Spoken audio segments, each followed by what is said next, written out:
আজকের ক্লাসে আমরা যে বিষয় নিয়ে আলোচনা করব, আমি যে টপিক সামনের আপকামিং মাদ্রাসা এসএলএসটির কথা মাথায় রেখে আজকে যে টপিকের ওপর আমরা ক্লাস করব সেটা হলো দ্য মেথড অফ রেজলিউশন, বা আমরা বাংলায় তাকে বলি লঘুকরণ পদ্ধতি। হ্যাঁ, আমরা যখন গ্র্যাজুয়েশনে, বিশেষ করে আমি আমার কথা বলছি, আমরা যখন গ্র্যাজুয়েশনে লজিক করেছি, সেই লজিকের মধ্যে একমাত্র অন্যতম একটি পদ্ধতি ছিল দ্য মেথড অফ রেজলিউশন। আমাদের কিন্তু এই জায়গাটা শিখতে হয়েছে, এবং আমি দেখলাম যে মাদ্রাসার সিলেবাসের মধ্যে মেথড অফ রেজলিউশন রয়েছে।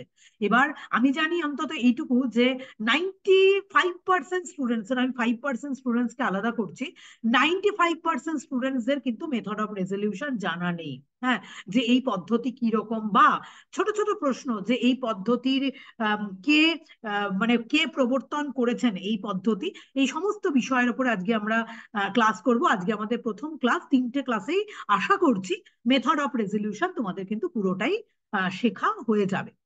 তাহলে চলো আজকের ক্লাসটা শুরু করা যাক। আমি পুরো বিষয়টা বোর্ড ওয়ার্কের মাধ্যমেই তোমাদের বিষয়গুলো বোঝানোর চেষ্টা করব, এবং নেট সেটের জন্য বা অন্য যে কোনো রকমের পরীক্ষার জন্য তোমাদের লজিকের আজকের এই ক্লাসটা খুবই উপযোগী হবে, আমি এই আশা রাখছি। তাহলে চলো আজকের ক্লাসটা আমরা শুরু করি। আমি স্ক্রিন শেয়ার করছি, স্ক্রিন শেয়ারিং এর মাধ্যমে আমি বিষয়টা তোমাদের সামনে তুলে ধরার চেষ্টা করছি।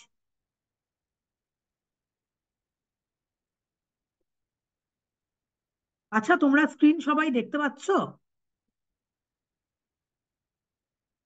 দেখো তো, স্ক্রিন সবাই তোমরা দেখতে পাচ্ছ কিনা?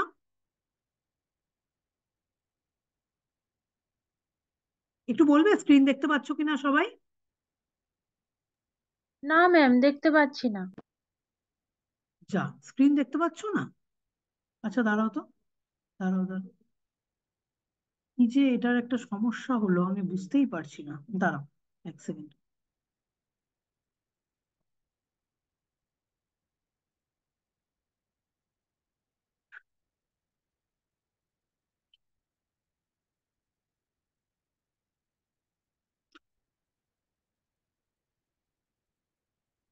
তাহলে আমাকে ওয়ার্ড ফাইল খুলেই করতে হবে।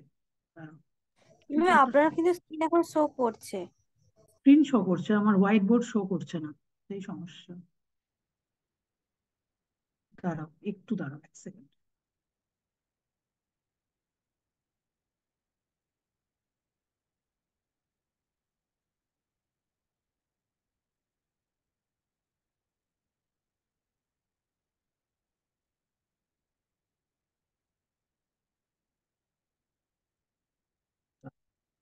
আচ্ছা,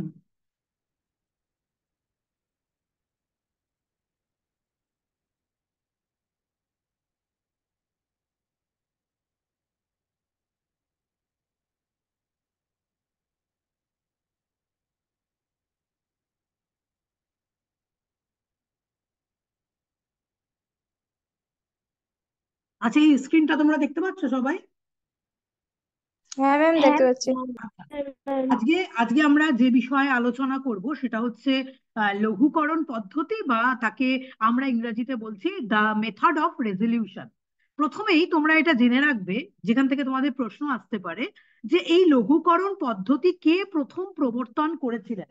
প্রথমেই লিখে রাখো, এই লঘুকরণ পদ্ধতি কিন্তু প্রবর্তন করেছিলেন আমাদের American লজিশিয়ান W.V.O. কোয়াইন।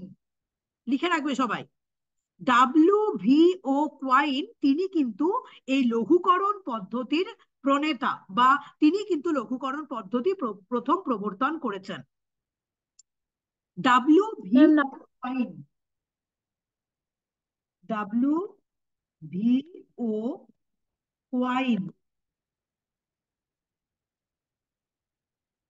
W.V.O. কোয়াইন।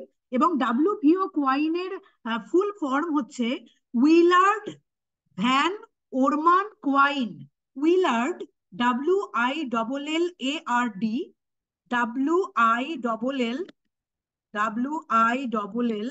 WILLARD, Willard Van, VAN, Van Orman, ORMAN, man Orman Quine, QUINE, Quine. তিনি কিন্তু এই লঘুকরণ পদ্ধতি বা দ্য মেথড অফ রেজলিউশনের তিনি কিন্তু প্রবর্তন করেছিলেন। দেখো, ইতিপূর্বে আমরা যুক্তির বৈধতা নির্ণয়ের জন্য আমরা কিন্তু গ্রাজুয়েশন লেভেলে অনেক ধরনের পদ্ধতির কথা জেনেছি, যেমন ভেনচিত্র। এটা কিন্তু যুক্তির বৈধতা নির্ণয় করার জন্য ডিসিশন মেকিং প্রসিডিওর বলে এটাকে। যে এখান থেকেও কিন্তু তোমাদের প্রশ্ন আসতে পারে যে আমরা যুক্তির বৈধতা নির্ণয়ের জন্য কোন কোন পদ্ধতি আমরা ব্যবহার করি। ভেনচিত্র হচ্ছে কিন্তু তার মধ্যে একটা পদ্ধতি। খেয়াল করে দেখো, ভেনচিত্রের মাধ্যমে কিন্তু আমরা যুক্তির বৈধতা বা অবৈধতা আমরা ভেনচিত্রের মাধ্যম দিয়ে নির্ণয় করি। সত্য সারণী হচ্ছে কিন্তু আমাদের আলাদা একটা মেথড, যার মাধ্যম দিয়েও কিন্তু আমরা কোনো একটা যুক্তির বৈধতা বা অবৈধতা আমরা কিন্তু নির্ধারণ করি। ঠিক আছে? এগুলো কিন্তু যুক্তির বৈধতা বা অবৈধতা, এগুলো নির্ণায়ক পদ্ধতি, বা এগুলোকে বলা হয় ডিসিশন মেকিং প্রসিডিওর। এইখান থেকে কিন্তু পরীক্ষায় তোমরা প্রশ্ন কমন পাবে, যে চারটে অপশনের মধ্যে বলে দেবে যে কোনগুলো আমাদের কিন্তু ডিসিশন মেকিং প্রসিডিওর। ভেনচিত্র আমাদের একটা ডিসিশন মেকিং প্রসিডিওর। সত্য সারণী বা ট্রুথ টেবল, সেটাও কিন্তু আমাদের একটা ডিসিশন মেকিং প্রসিডিওর, যেখানে আমরা যুক্তির বৈধতা নির্ণয় করি, বৈধতা বা অবৈধতা নির্ণয় করি। এবং এই রকমই কিন্তু লঘুকরণ পদ্ধতি আমাদের একটা সত্যমূল্য বিশ্লেষণের পদ্ধতি। তোমাকে এই লাইনটা তুলেও কিন্তু পরীক্ষায় দিতে পারে, যে লঘুকরণ পদ্ধতিকে সত্যমূল্য বিশ্লেষণের পদ্ধতি বলা হয়। একে ইংরেজিতে বলা হয় এ method of truth value analysis. A method of truth value analysis, অর্থাৎ এখানে সত্যমূল্য বিশ্লেষণ করা হয়। লিখে নেবে সবাই, লঘুকরণ পদ্ধতিকে সত্যমূল্য বিশ্লেষণের পদ্ধতি বলা হয়, যাকে ইংরেজিতে বলা হয় আ method of truth value analysis. আমরা লঘুকরণ পদ্ধতিতে বিভিন্ন ধরনের বচনের ক্ষেত্রে যে ট্রুথ ভ্যালু আছে, সেই ট্রুথ ভ্যালু অ্যানালিসিসের মাধ্যমে কোনো একটা বচনের ট্রুথ ভ্যালু ডিটারমাইন করি। অর্থাৎ সেই বচনটা শত সত্য কি শত মিথ্যা কি আপত্তিক, একটা বচনের যে ট্রুথ ভ্যালু ডিটারমাইন হয়, সেই ট্রুথ ভ্যালু ডিটারমাইন আমরা সত্যমূল্য বিশ্লেষণের উপর নির্ভর করেই সেই ট্রুথ ভ্যালুকে আমরা ডিটারমাইন করি। এই জন্য লঘুকরণ পদ্ধতিকে সত্যমূল্য বিশ্লেষণের পদ্ধতি বা আ method of truth value analysis কিন্তু বলা হয়। এবং এটা জেনে রাখবে যে লঘুকরণ পদ্ধতি বা আমাদের দ্য মেথড অফ রেজলিউশন, এটা কিন্তু সত্য সারণী পদ্ধতিরই একটা এক্সটেন্ডেড ফর্ম। সত্য সারণী পদ্ধতি বা ট্রুথ টেবল মেথড। আমরা কিন্তু আমরা আমরা হয়তো লঘুকরণ পদ্ধতি সম্পর্কে অনেকে সচেতন নই, আমরা জানি না, কিন্তু আমরা সত্য সারণী বা ট্রুথ টেবল মেথড এটা কিন্তু আমরা সবাই জানি। ঠিক আছে? এবং এই ট্রুথ টেবল মেথডে আমরা দেখতে পাই, ট্রুথ টেবল মেথডের কিছু অসুবিধার কারণেই কিন্তু এই লঘুকরণ পদ্ধতি বা মেথড অফ রেজলিউশনকে নিয়ে আসা হয়েছে। কারণ ট্রুথ টেবল মেথডে আমরা অনেক সময় দেখতে পাই বড় বড় যে যৌগিক বাক্যগুলো থাকে, বড় বড় বাক্য, ছোট ছোট না, এই বড় বড় বাক্যগুলোকে ভেঙে ভেঙে বিশ্লেষণ করে এত বড় জায়গায় একটা চলে যায়, মানে এই সত্য সারণীটা এত বড় আকার ধারণ করে এবং এত বিশাল আকার ধারণ করে যে অনেকেরই কিন্তু সেখান থেকে ট্রুথ ভ্যালু ডিটারমাইন করতে অনেক অসুবিধা হয়। ঠিক আছে? এবং এই অসুবিধাকে দূর করার জন্যই কিন্তু এই মেথড অফ রেজলিউশন বা এই লঘুকরণ পদ্ধতি, WVO কোয়াইন, উইলার্ড ভ্যান ওরমান কোয়াইন, তিনি কিন্তু এই মেথড আমাদের সামনে নিয়ে এসেছেন। এটা অনেক শর্টেস্ট মেথড। আর লঘুকরণ মানে কি? লঘুকরণ মানে হচ্ছে এটা, যত আমরা স্টেপ বাই স্টেপ বিষয়টাতে এগোবো সেটা ছোট হতে থাকবে ক্রমশ। লঘু কথাটার মানে কি? ধীরে ধীরে ধীরে ধীরে আয়তনে সেই জায়গাটা, স্টেপগুলো কমতে থাকবে। হ্যাঁ, আমাদের কখনোই ট্রুথ টেবিল মেথডের মতো বাড়তে থাকবে না। ট্রুথ টেবিল মেথডে বড় বড় অঙ্কগুলো করার ক্ষেত্রে ভেঙে ভেঙে ভেঙে ভেঙে আমরা যখন সত্য মূল্যগুলো, ট্রুথ ভ্যালুগুলো ডিটারমাইন করি বা বিশ্লেষণ করি, সেখানে কিন্তু জিনিসটা অনেক বড় আকার ধারণ করে। অনেক সময় আমরা গ্রাজুয়েশনে এটা দেখেছি যে 2-3 পাতা লেগে যায়, হ্যাঁ, যে আমাদের ট্রুথ ভ্যালু ডিটারমাইন করছি আমরা। কিন্তু লঘুকরণ পদ্ধতিতে তোমার দেখবে যে যত স্টেপ গুলো এগোবে তোমার অঙ্ক বাড়বে না। ঠিক আছে? ওই সারণীটা তোমার ধীরে ধীরে ধীরে ধীরে কিন্তু কলেবরে সেটা ছোট হতে থাকবে। ঠিক আছে? এই কারণেই কিন্তু এটা প্রকৃতপক্ষে এটা সত্য সারণী পদ্ধতিরই একটা ফর্ম, ট্রুথ টেবিল মেথডেরই একটা ফর্ম হচ্ছে এই লঘুকরণ পদ্ধতি। কিন্তু অন্য আঙ্গিকে নতুন ফর্মে আমরা এই বিষয়টা আজকের ক্লাসে আমরা শিখবো। ঠিক আছে?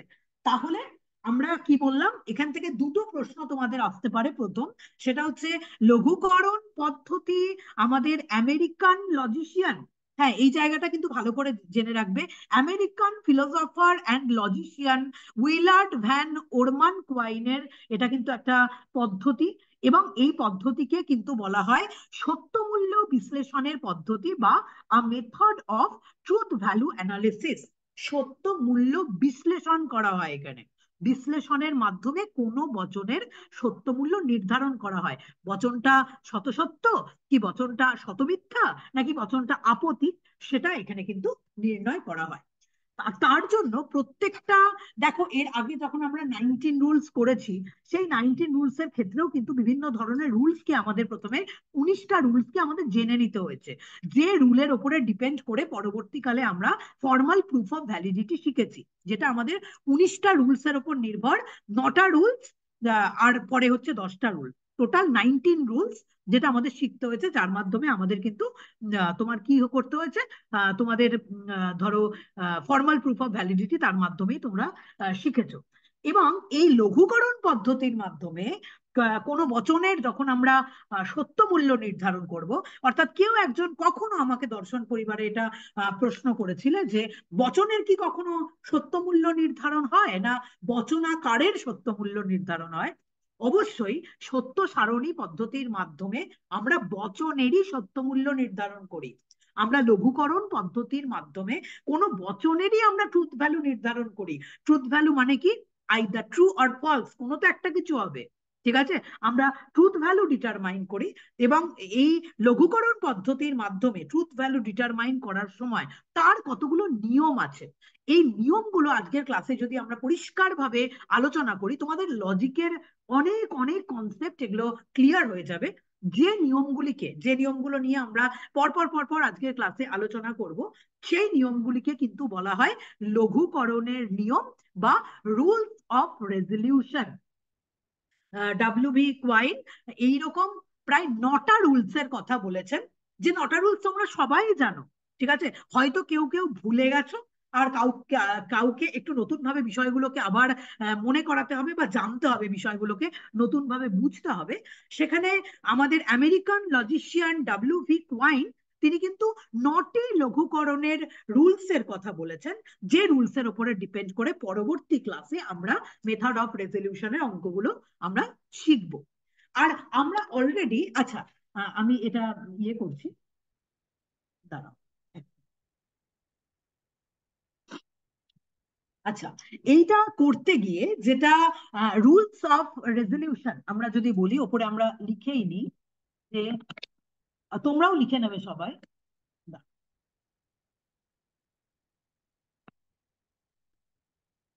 Rules of resolution.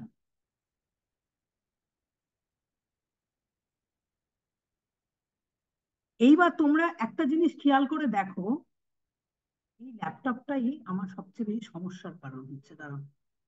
হ্যাঁ, তোমরা একটা জিনিস সবাই খেয়াল করে দেখো, যে যখন আমরা লজিক প্রথম প্রথম শিখেছিলাম, আমরা 4 ধরনের বাক্য লজিকে কিন্তু শিখেছিলাম। ভালো করে মনে করে দেখো বিষয়টা। ঠিক আছে? 4 ধরনের বাক্যের কথা আমরা এখানে দেখেছিলাম, খুব সহজ, বিষয়টা সহজভাবেই বোঝাচ্ছি।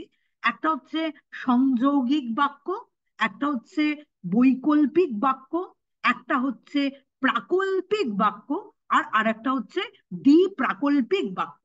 আমরা টোটাল 4টে সিম্বল দেখেছিলাম। একটা হচ্ছে, আমি যদি এটাকে ভাগ ভাগ করে লিখি, একটা হচ্ছে P.Q, একে কিন্তু বলা হয় সংযৌগিক বাক্য। ঠিক আছে? ডট দিয়ে যখন দুটো একসাথে জয়েন করা থাকে তাকে বলা হয় P.Q, অর্থাৎ ডট হচ্ছে এখানে সংযৌগিক বাক্য। ডট কথাটার মানে হচ্ছে এবং, ডট শব্দটার মানে হচ্ছে অ্যান্ড। এটা হচ্ছে আমাদের সংযৌগিক বাক্য। তারপরে চলে এসেছিল পি ভেল কিউ, এই এই কি বলা হয় এই বাক্যকে বলা হয় বৈকল্পিক বাক্য। ঠিক আছে? ভেল কথাটার মানে হচ্ছে অথবা, এটা হচ্ছে পি এবং কিউ, এটা হচ্ছে পি অথবা কিউ, পি ভেল কিউ, একে বলা হয় বৈকল্পিক বাক্য। আর বৈকল্পিক বাক্যের এক একটা মানে মানে পার্টকে কিন্তু বলা হয় বিকল্প। এখানে পি একটা বিকল্প আর কিউ একটা বিকল্প, এটা হচ্ছে বৈকল্পিক বাক্য, পি ভেল কিউ। মাথায় আবার নতুন করে মনে করো। আর তারপরে হচ্ছে পি ইমপ্লাইজ কিউ, এটাকে বলা হয় প্রাকল্পিক বাক্য।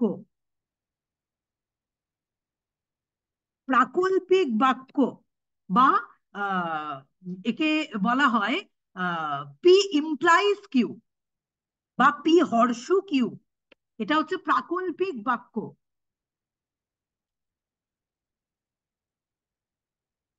আর একে ইংরেজিতে বলা হয় কন্ডিশনাল স্টেটমেন্ট, কন্ডিশনাল স্টেটমেন্ট বা প্রাকল্পিক বাক্য। প্রথমটা বেলা আমি কি বললাম? পি ডট কিউ, ঠিক আছে, পি অ্যান্ড কিউ, তারপরে পি ভেল কিউ, পি অথবা কিউ, এটা পি ইমপ্লাইজ কিউ, এটা হচ্ছে প্রাকল্পিক বাক্য। আর লাস্টে হচ্ছে টি প্রাকল্পিক বাক্য, টি প্রাকল্পিক বাক্য, অর্থাৎ পি ট্রিপল বার কিউ। এই চারটে বচনের ফর্মকে কিন্তু তোমার মনে রাখতে হবে লঘুকরণ পদ্ধতি করার ক্ষেত্রে, লঘুকরণ পদ্ধতি শেখার ক্ষেত্রে। একটা হচ্ছে পি ডট কিউ, একটা হচ্ছে পি ভেল কিউ, তারপর হচ্ছে পি ইমপ্লাইজ কিউ, আর আরেকটা হচ্ছে পি ট্রিপল বার কিউ। সংযৌগিক বাক্য, প্রথমটা হচ্ছে সংযৌগিক বাক্য। আর মাথায় রাখবে, এই যে এটা হচ্ছে যে সংযৌগিক বাক্য, সংযৌগিক বাক্যের দুটো পার্টকে কিন্তু বলা হয় এক একটা সংযোগী। এখানে পি একটা সংযোগী, কিউ একটা সংযোগী, দিস ইজ কল্ড সংযৌগিক বাক্য।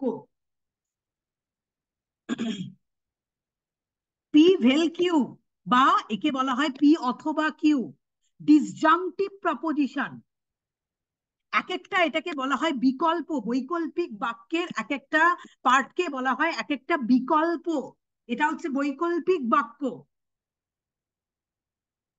তারপরে হচ্ছে প্রাকল্পিক বাক্য, পি ইমপ্লাইজ কিউ, তার মানে প্রাকল্পিক বাক্য মানে যদি তাহলে, যদি পি তাহলে কিউ, যদি বৃষ্টি পড়ে তাহলে মাটি ভেজে, পি ইমপ্লাইজ কিউ, এটা হচ্ছে কন্ডিশনাল স্টেটমেন্ট, যদি তাহলে সম্পর্ক এর মধ্যে থাকে। আর লাস্টে হচ্ছে দ্বি প্রাকল্পিক বচন, পি ট্রিপল বার কিউ, এর মানে হচ্ছে যদি এবং কেবলমাত্র যদি। একে ইংরেজিতে বলা হয় ইফ অ্যান্ড অনলি ইফ। দ্বিপ্রাকল্পিক বচন, দ্বিপ্রাকল্পিক বচনকে ভাঙলে এটা হয়, পি ট্রিপল বার কিউ কে ভাঙলে এটা হয় P implies Q dot Q implies P. এই কথাটার মানে হচ্ছে যদি এবং কেবল যদি, যদি এবং কেবল যদি দ্বিপ্রাকল্পিক বচন সংযৌগিক, তাহলে আমাদের টোটাল চারটে বচন, একটা হচ্ছে সংযৌগিক বচন, একটা হচ্ছে বৈকল্পিক বচন, একটা হচ্ছে প্রাকল্পিক বচন, এবং আর একটা হচ্ছে দ্বিপ্রাকল্পিক বচন।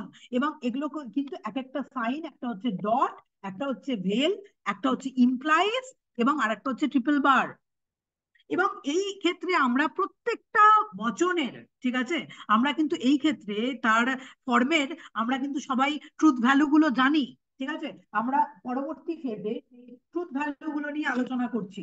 তার মানে শুধুমাত্র যদি প্রথম আমরা সংযৌগিক বচন নিয়ে আলোচনা করি, ভালো করে বিষয়টাকে বুঝবে, হ্যাঁ ভালো করে বুঝবে। আমরা প্রথমে যদি শুধু সংযৌগিক বচন নিয়ে আলোচনা করি তাহলে আমরা দেখব যে পি ডট কিউ এটা হচ্ছে আমাদের সংযৌগিক বচন, দুটো সংযোগী। এবং এই সংযৌগিক বচনের ট্রুথ ভ্যালুর ক্ষেত্রে আমরা জানি পি এবং কিউ এর ট্রুথ ভ্যালুর ক্ষেত্রে যে এখানে টি টিতে টি হয়, টি এফ এ এফ হয়, সরি টি এফ এ এফ হয়, এফ টি তে এফ হয়, আর এফ এফ এ এফ হয়। তোমরা জানো সবাই সংযোগিক বচনের এই যে ট্রুথ ভ্যালুটা তোমরা সবাই জানো। আমরা জানি যে পি এবং কিউ এর ক্ষেত্রে বা পি ডট কিউ এর ক্ষেত্রে, ঠিক আছে, দুটি সংযোগী সত্য হলে তখনই শুধুমাত্র সেই সংযোগিক বচনটা সত্য হতে পারে। সংযোগিক বচনের ক্ষেত্রে দুটো সংযোগী সত্য হলে তবেই কিন্তু সেই সংযোগিক বচনটা সত্য হয়। অর্থাৎ সেখানে যদি একটি সংযোগী সেখানে যদি ফলস থাকে, তাহলে টোটাল সংযোগিক বচনটা সেখানে কিন্তু মিথ্যা বলে প্রতিপন্ন হয়। সুতরাং একটা সংযোগিক বচনের সত্য মূল্য নির্ধারণের ক্ষেত্রে প্রথম কিন্তু দুটো ক্ষেত্রেই ট্রু থাকতে হবে, তবেই কিন্তু সেই সংযোগিক বচনটা ট্রু হবে। এইবার এর উপরে ডিপেন্ড করে লঘুকরণ পদ্ধতির প্রথম নিয়ম হচ্ছে এই, ঠিক শুধুমাত্র এই রুলস এর উপরে ডিপেন্ড করে লঘুকরণ পদ্ধতির প্রথম নিয়ম হচ্ছে, 1 নাম্বার তোমরা খাতার মধ্যে লিখে রাখো, সত্য সংযোগী বর্জন। লিখে রাখবে, সত্য সংযোগী বর্জন।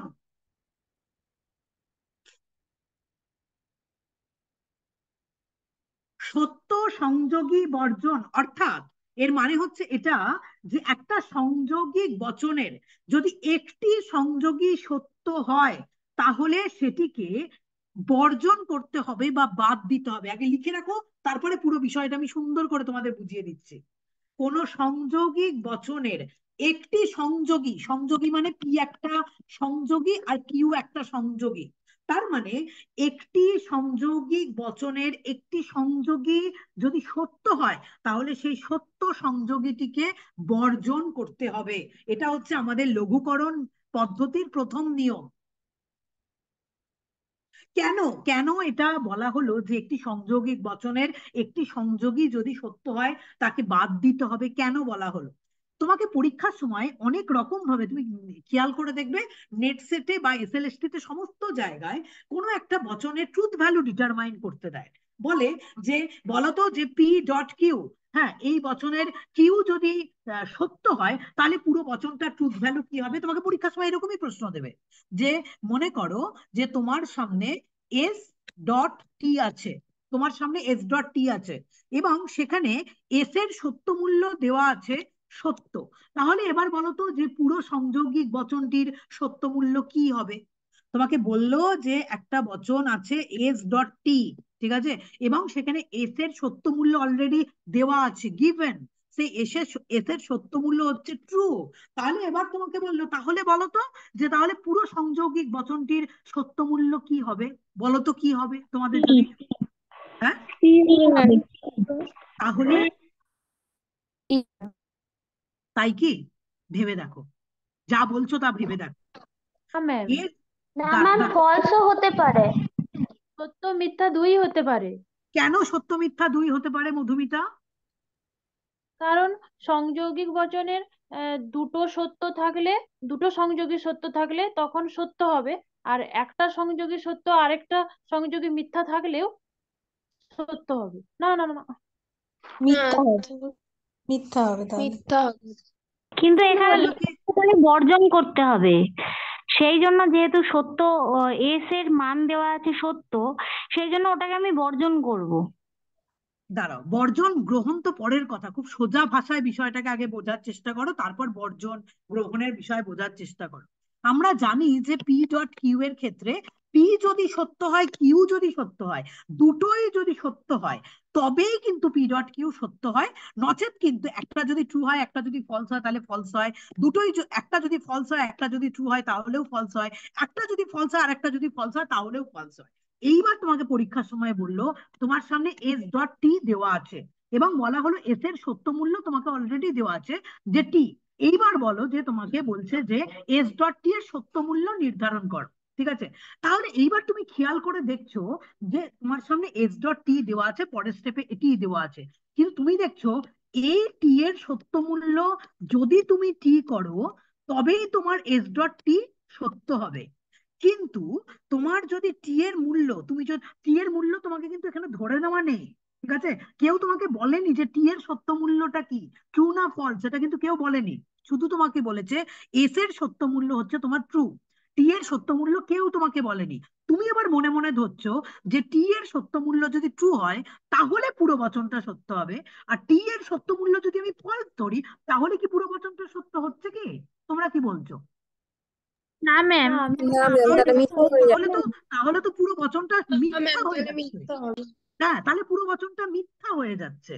ঠিক আছে, তার মানে সংযোগিক বচনের ক্ষেত্রে একটা সংযোগী যদি সত্য বলে দেওয়া থাকে তার উপরে ডিপেন্ড করে এস ডট টি এর সত্য মূল্য নির্ধারণ করা যায় না। কেন যায় না? কারণ সেখানে আমাকে টি এর সত্য মূল্যের উপর নির্ধারণ করতে হয়। এই জন্যই প্রথম বলা হলো যে সংযোগিক বচনের একটি সংযোগী যদি সত্য বলে দেওয়া থাকে তাহলে সেই সত্য সংযোগীটিকে বাদ দিতে হবে। বাদ দিতে হবে মানে তার দ্বারা পুরো বচনটার সত্য মূল্য নির্ধারণ করা যাবে না, আমাকে অপরটার উপরে নির্ভর করতে হবে। সেটা যদি ট্রু হয় তাহলে এটা ট্রু হবে, সেটা যদি ফলস হয় তাহলে এখানে ফলস হবে। নচেত শুধুমাত্র একটা সংযোগী সত্য বলে দিলে পুরো বচনটা ট্রুথ ভ্যালু তার দ্বারা ডিটারমাইন্ড করা যায় না। এই জন্যই প্রথম এটা বলা হলো সত্য সংযোগী বর্জন। এবং তার সাথে সাথে যদি আরেকটা কথা বলি যে সত্য সংযোগী বর্জন এবং মিথ্যা সংযোগী গ্রহণ, আরেকটা রুলস আমি এখানে বলে দিলাম সংযোগিক বচনের, সবসময় সবাই মাথায় রাখবে মিথ্যা সংযোগী গ্রহণ। কেন বলা হলো মিথ্যা সংযোগী গ্রহণ? আমি যদি তোমাকে এখানে বলি এ ডট বি, ঠিক আছে, আমি বলছি কেন বলা হলো যে সত্য সংযোগী বর্জন এবং মিথ্যা সংযোগী গ্রহণ কেন বলা হলো। আমি এখানে তোমাকে বলে দিলাম, বলো তোমরা যে বি এর সত্য মূল্য এখানে দেওয়া আছে ফলস, এবং এর দ্বারা তুমি এ ডট বি এর সত্য মূল্য নির্ধারণ করো। করো সত্য মূল্য নির্ধারণ। মিথ্যা হবে, ফলস। মিথ্যা হবে। একদম, এখানে সত্য হওয়ার কোনো জায়গা নেই, কারণ এই বি এর এই ট্রুথ ভ্যালুর দ্বারা টোটাল সমস্ত বাক্যের ট্রুথ ভ্যালু ডিটারমাইন করা যায় এবং সেই ট্রুথ ভ্যালুটা হচ্ছে ফলস। এখানে সত্য হওয়ার কোনো জায়গা নেই, অন্যের মানের উপর ডিপেন্ড করার কোনো জায়গা নেই। একমাত্র এই ফলস ট্রুথ ভ্যালুর দ্বারাই পুরো বচনের কিন্তু সত্য মূল্য ডিটারমাইন হয়ে যাচ্ছে এবং আমরা জেনে যাচ্ছি যে এ ডট বি পুরোটাই কিন্তু ফলস। সেই জন্যই লঘুকরণ পদ্ধতির প্রথম দুটো নিয়মে এটা বলা হলো, একটা হচ্ছে সত্য সংযোগীকে বর্জন করতে হবে, কারণ একটা সংযোগী যদি সত্য বলে দেওয়া থাকে তার দ্বারা পুরো সংযোগিক বচনটা ট্রুথ ভ্যালু ডিটারমাইন করা যায় না, কারণ অপরটার উপরে সেখানে আমাকে নির্ভর করতে হয়। কিন্তু একটি সংযোগিক বচনের একটি সংযোগী যদি তোমার ফলস বলা থাকে তার দ্বারা পুরো সংযোগিক বচনটার কিন্তু সত্য মূল্য ডিটারমাইন করা যায়। সেখানে কিন্তু অন্য আরেকটি যে সংযোগী রয়েছে তার ট্রুথ ভ্যালু আমার দেখারই দরকার নেই। কেন? আমার যদি এখানে ট্রু হয় তাহলেও এখানে ফলস হবে, এ যদি এখানে ফলস হয় তাহলেও কিন্তু এটা ফলস হবে। আমার দেখারই দরকার নেই অন্যটা কি আছে। এবং এটার উপরে ডিপেন্ড করে তোমাদের নেট সেটেও আমি দেখেছি প্রচুর কিন্তু ট্রুথ ভ্যালু ডিটারমাইন করতে দেয়। খেয়াল করে দেখো একটা জিনিস তোমাকে আমি দেখাচ্ছি।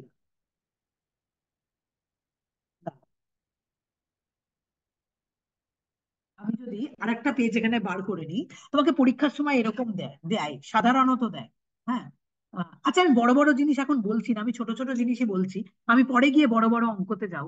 তাহলে প্রথম পয়েন্টটা তোমরা বুঝতে পারলে যে সংযৌগিক বচনের ক্ষেত্রে রুলস কি, এবং সেটা কিন্তু শুধুমাত্র লঘুকরণেরই রুলস তা কিন্তু না, এটা যে কোনো ধরনের তুমি সত্য মূল্য নির্ধারণ করতে যাও, ট্রুথ ভ্যালু ডিটারমাইন করতে যাও, ওই একই রুলস এর মধ্যে পড়বে। তাহলে সংযৌগিক বচনের দুটো রুলস হচ্ছে সত্য সংযোগীকে আমাকে বর্জন করতে হবে, সত্য সংযোগীর দ্বারা পুরো সংযোগিক বচনের ট্রুথ ভ্যালু নির্ধারণ করা যায় না, এবং কোনো জায়গায় যদি মিথ্যা সংযোগী, সংযোগী শুধুমাত্র সংযোগিক বচনেই হয়, ডট বচনের ক্ষেত্রেই সংযোগিক বচনের ক্ষেত্রেই কিন্তু সংযোগী হয়। সংযোগী শব্দটা বৈকল্পিক বচনে আসে না, বা সংযোগী শব্দটা কিন্তু প্রাকল্পিক বচনে আসে না।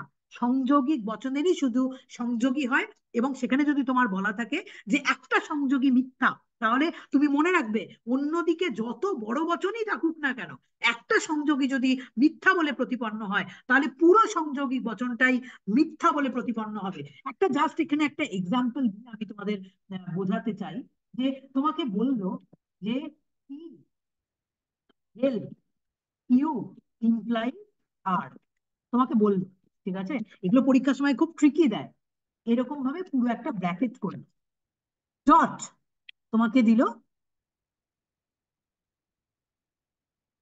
এস, ঠিক আছে। পি ভেল কিউ ইমপ্লাইজ আর, আর এই পি ভেল পি ভেল কিউ ইমপ্লাইজ আর, এটা পুরোটা দিল, আর এখানে দিল ডট এস।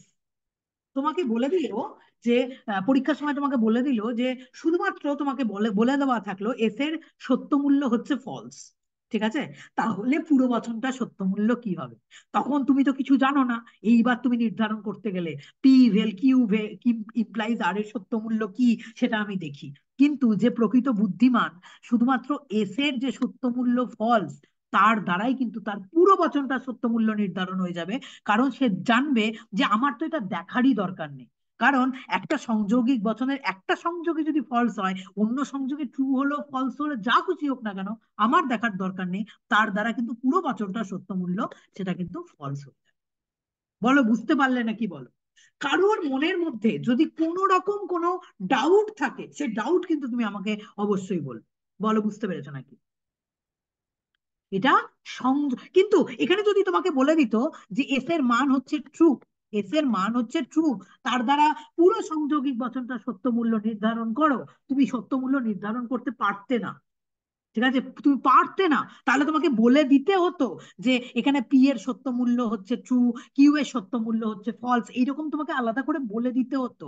তবেই তুমি তার সত্য মূল্য বের করতে পারতে। শুধুমাত্র এস এর সত্য মূল্যের দ্বারা, এস যদি শুধুমাত্র ট্রু বলা থাকতো, এস এর সত্য মূল্যের দ্বারা পুরো বচনটা ট্রুথ ভ্যালু ডিটারমাইন তুমি কোনোদিন করতে পারতে না, কোনোদিন করা সম্ভব নয়। কারণ অপোজিটটা ট্রু হলে তাহলে পুরোটা ট্রু হবে, অপোজিটটা ফলস হলে তাহলে পুরোটা ফলস হবে। আর তুমি জানোই না যে অপোজিটের মানটা কি, তুমি তো জানোই না, তুমি তাহলে তার ট্রুথ ভ্যালু কি করে ডিটারমাইন করবে? এই জন্য লঘুকরণ পদ্ধতির সংযোগিক বচনের ক্ষেত্রে লঘুকরণের যে নিয়ম বা পদ্ধতি তার দুটো ফর্মুলা হচ্ছে এটা: সত্য সংযোগী বর্জন করতে হবে এবং মিথ্যা সংযোগী গ্রহণ করতে হবে। সবসময় সবসময় মিথ্যা একটা সংযোগী দেখলে তাকে গ্রহণ করবে, কারণ ওই মিথ্যা সংযোগীর দ্বারা পুরো সংযোগিক বচনটা সত্য মূল্য নির্ধারিত হতে পারে। কিন্তু সত্য সংযোগীর দ্বারা কিন্তু সংযোগিক বচনটার সত্য মূল্য কোনোভাবেই তুমি নির্ধারণ করতে পারবে না। বলো ফার্স্ট যে ম্যাম পয়েন্টটা আমি তোমাদের বোঝালাম সেই পয়েন্টটা ক্লিয়ার হয়েছে নাকি বলো? ম্যাম হ্যাঁ বলো। যেটা যে টি করলেন, এস এর ভ্যালু যদি টি হয়, হ্যাঁ, তাহলে পুরো বচনটা সত্য মূল্য কি আমরা ওখানে কি লিখবো? আপত্তি লিখবো তাহলে? আসবেই না, পুরো বচনটা তুমি সত্য মূল্য নির্ধারণই করতে পারবে না, দেবেই না তোমাকে পরীক্ষার সময়। সংযৌগিক বচনের একটা বিকল্পকে সত্য দিয়ে পুরো সংযৌগিক বচনটার ট্রুথ ভ্যালু তোমাকে কোনোদিন নির্ধারণ করতে দেবে না। হ্যাঁ, আপত্তি করবে, কারণ অপোজিটটা সত্য হলে তবেই এটা সত্য হবে, অপোজিটটা মিথ্যা হলে তবে এটা মিথ্যা হবে। তার মানে এই পুরো বচনটা যদি ট্রু হয় তবেই এই পুরো বচনটা ট্রু হবে, আর এটা যদি কোনোভাবে ফলস হয়ে যায় তাহলেই কিন্তু পুরো বচনটা কিন্তু ফলস প্রমাণিত হবে। তোমাকে দেবে ঠিক না আছে। পরীক্ষার সময়, তোমাকে দেবে না, বোঝা গেল? এমনই দেবে যাতে একটার দ্বারা সমগ্রটা তোমার সত্য মূল্য নির্ধারিত হয়, তোমাকে এমন ভাবেই দেবে। তাহলে এটা হচ্ছে ফার্স্ট পয়েন্ট। যে কোনো ধরনের তুমি যদি সত্য মূল্য নির্ধারণ করতে যাও, এইখানে শুধু না, শুধু লঘুকরণ না, যে কোনো ভাবে তোমাকে ট্রুথ ভ্যালু ডিটারমাইন করতে দেবেই পরীক্ষার সময় একটা। আর ট্রুথ ভ্যালু ডিটারমাইন করতে দিলে এইটা তুমি অবশ্যই খেয়াল রাখবে সংযোগিক বচনের, যে সত্য সংযোগী বর্জন এবং মিথ্যা সংযোগী গ্রহণ, এটা কিন্তু অবশ্যই মাথায় রাখবে। এইবার সেকেন্ড হচ্ছে কিন্তু আমাদের বৈকল্পিক বচন। ভেরি ইম্পর্টেন্ট, বৈকল্পিক বচন। একটা পয়েন্ট যেহেতু তোমরা বুঝে গেলে, বাকিগুলো বুঝতে তোমাদের সমস্যা হবে না, ঠিক আছে। আরেকটা জিনিস লিখে রাখো। হ্যাঁ বলছি বলো। বৈকল্পিকের ক্ষেত্রে কি সব আবার সংযোগী সংযোগী যেটা আছে তার পুরো উল্টোটা হওয়া উচিত? না, সংযোগী হয় না, সবসময় মাথায় রাখবে সংযৌগিক বচনের গুলোকে সংযোগী বলা হয়, ঠিক আছে। আর আচ্ছা বৈকল্পিক বচনের ক্ষেত্রে ওটাকে বিকল্প বিকল্প। বলা হয়। হ্যাঁ বিকল্প হ্যাঁ হ্যাঁ মানে পি ভেল কিউ, পি একটা বিকল্প আর কিউ একটা বিকল্প, এটা হচ্ছে বৈকল্পিক বচন। ভুল বা হয়েছে বলতে। ইংরাজিতে একে বলা হয় disjunctive proposition, disjunction. Disjunctive proposition P ভেল কিউ, ডিসজাংটিভ প্রপোজিশন পি ভেল কিউ। এইবার তোমার মনের মধ্যে প্রশ্ন আসছে, আমরা তো অলরেডি দেখেছি যে পি ভেল কিউ এর ক্ষেত্রে কি হয়, আমরা জানি যে টি টিতে টি হয়, আমরা জানি এগুলো ভেলের ক্ষেত্রে হয়, টি এফ এ এফ হয়, এফ টিতে টি হয়, আর এফ এফ এ এফ হয়। ম্যাম টি হ্যাঁ, এফ এ DFA টি হয়, ও সরি শুধু sorry F F sorry F sorry হয়। সরি একটু সরি সরি সরি, হ্যাঁ টি এফ এ টি হয়, এফ টিতে টি হয়, আর এফ এফ এ এফ হয়। এইবার তোমার বৈকল্পিক বচনের নিয়মটা হচ্ছে এটা, সংযোগিক বচন তো হয়ে গেছে, বৈকল্পিক বচনের নিয়ম হচ্ছে এটা যে মিথ্যা বিকল্প বর্জন, লিখে রাখো, মিথ্যা বিকল্প বর্জন এবং সত্য বিকল্প গ্রহণ, উল্টোটাই, মিথ্যা বিকল্প বর্জন এবং সত্য বিকল্প গ্রহণ।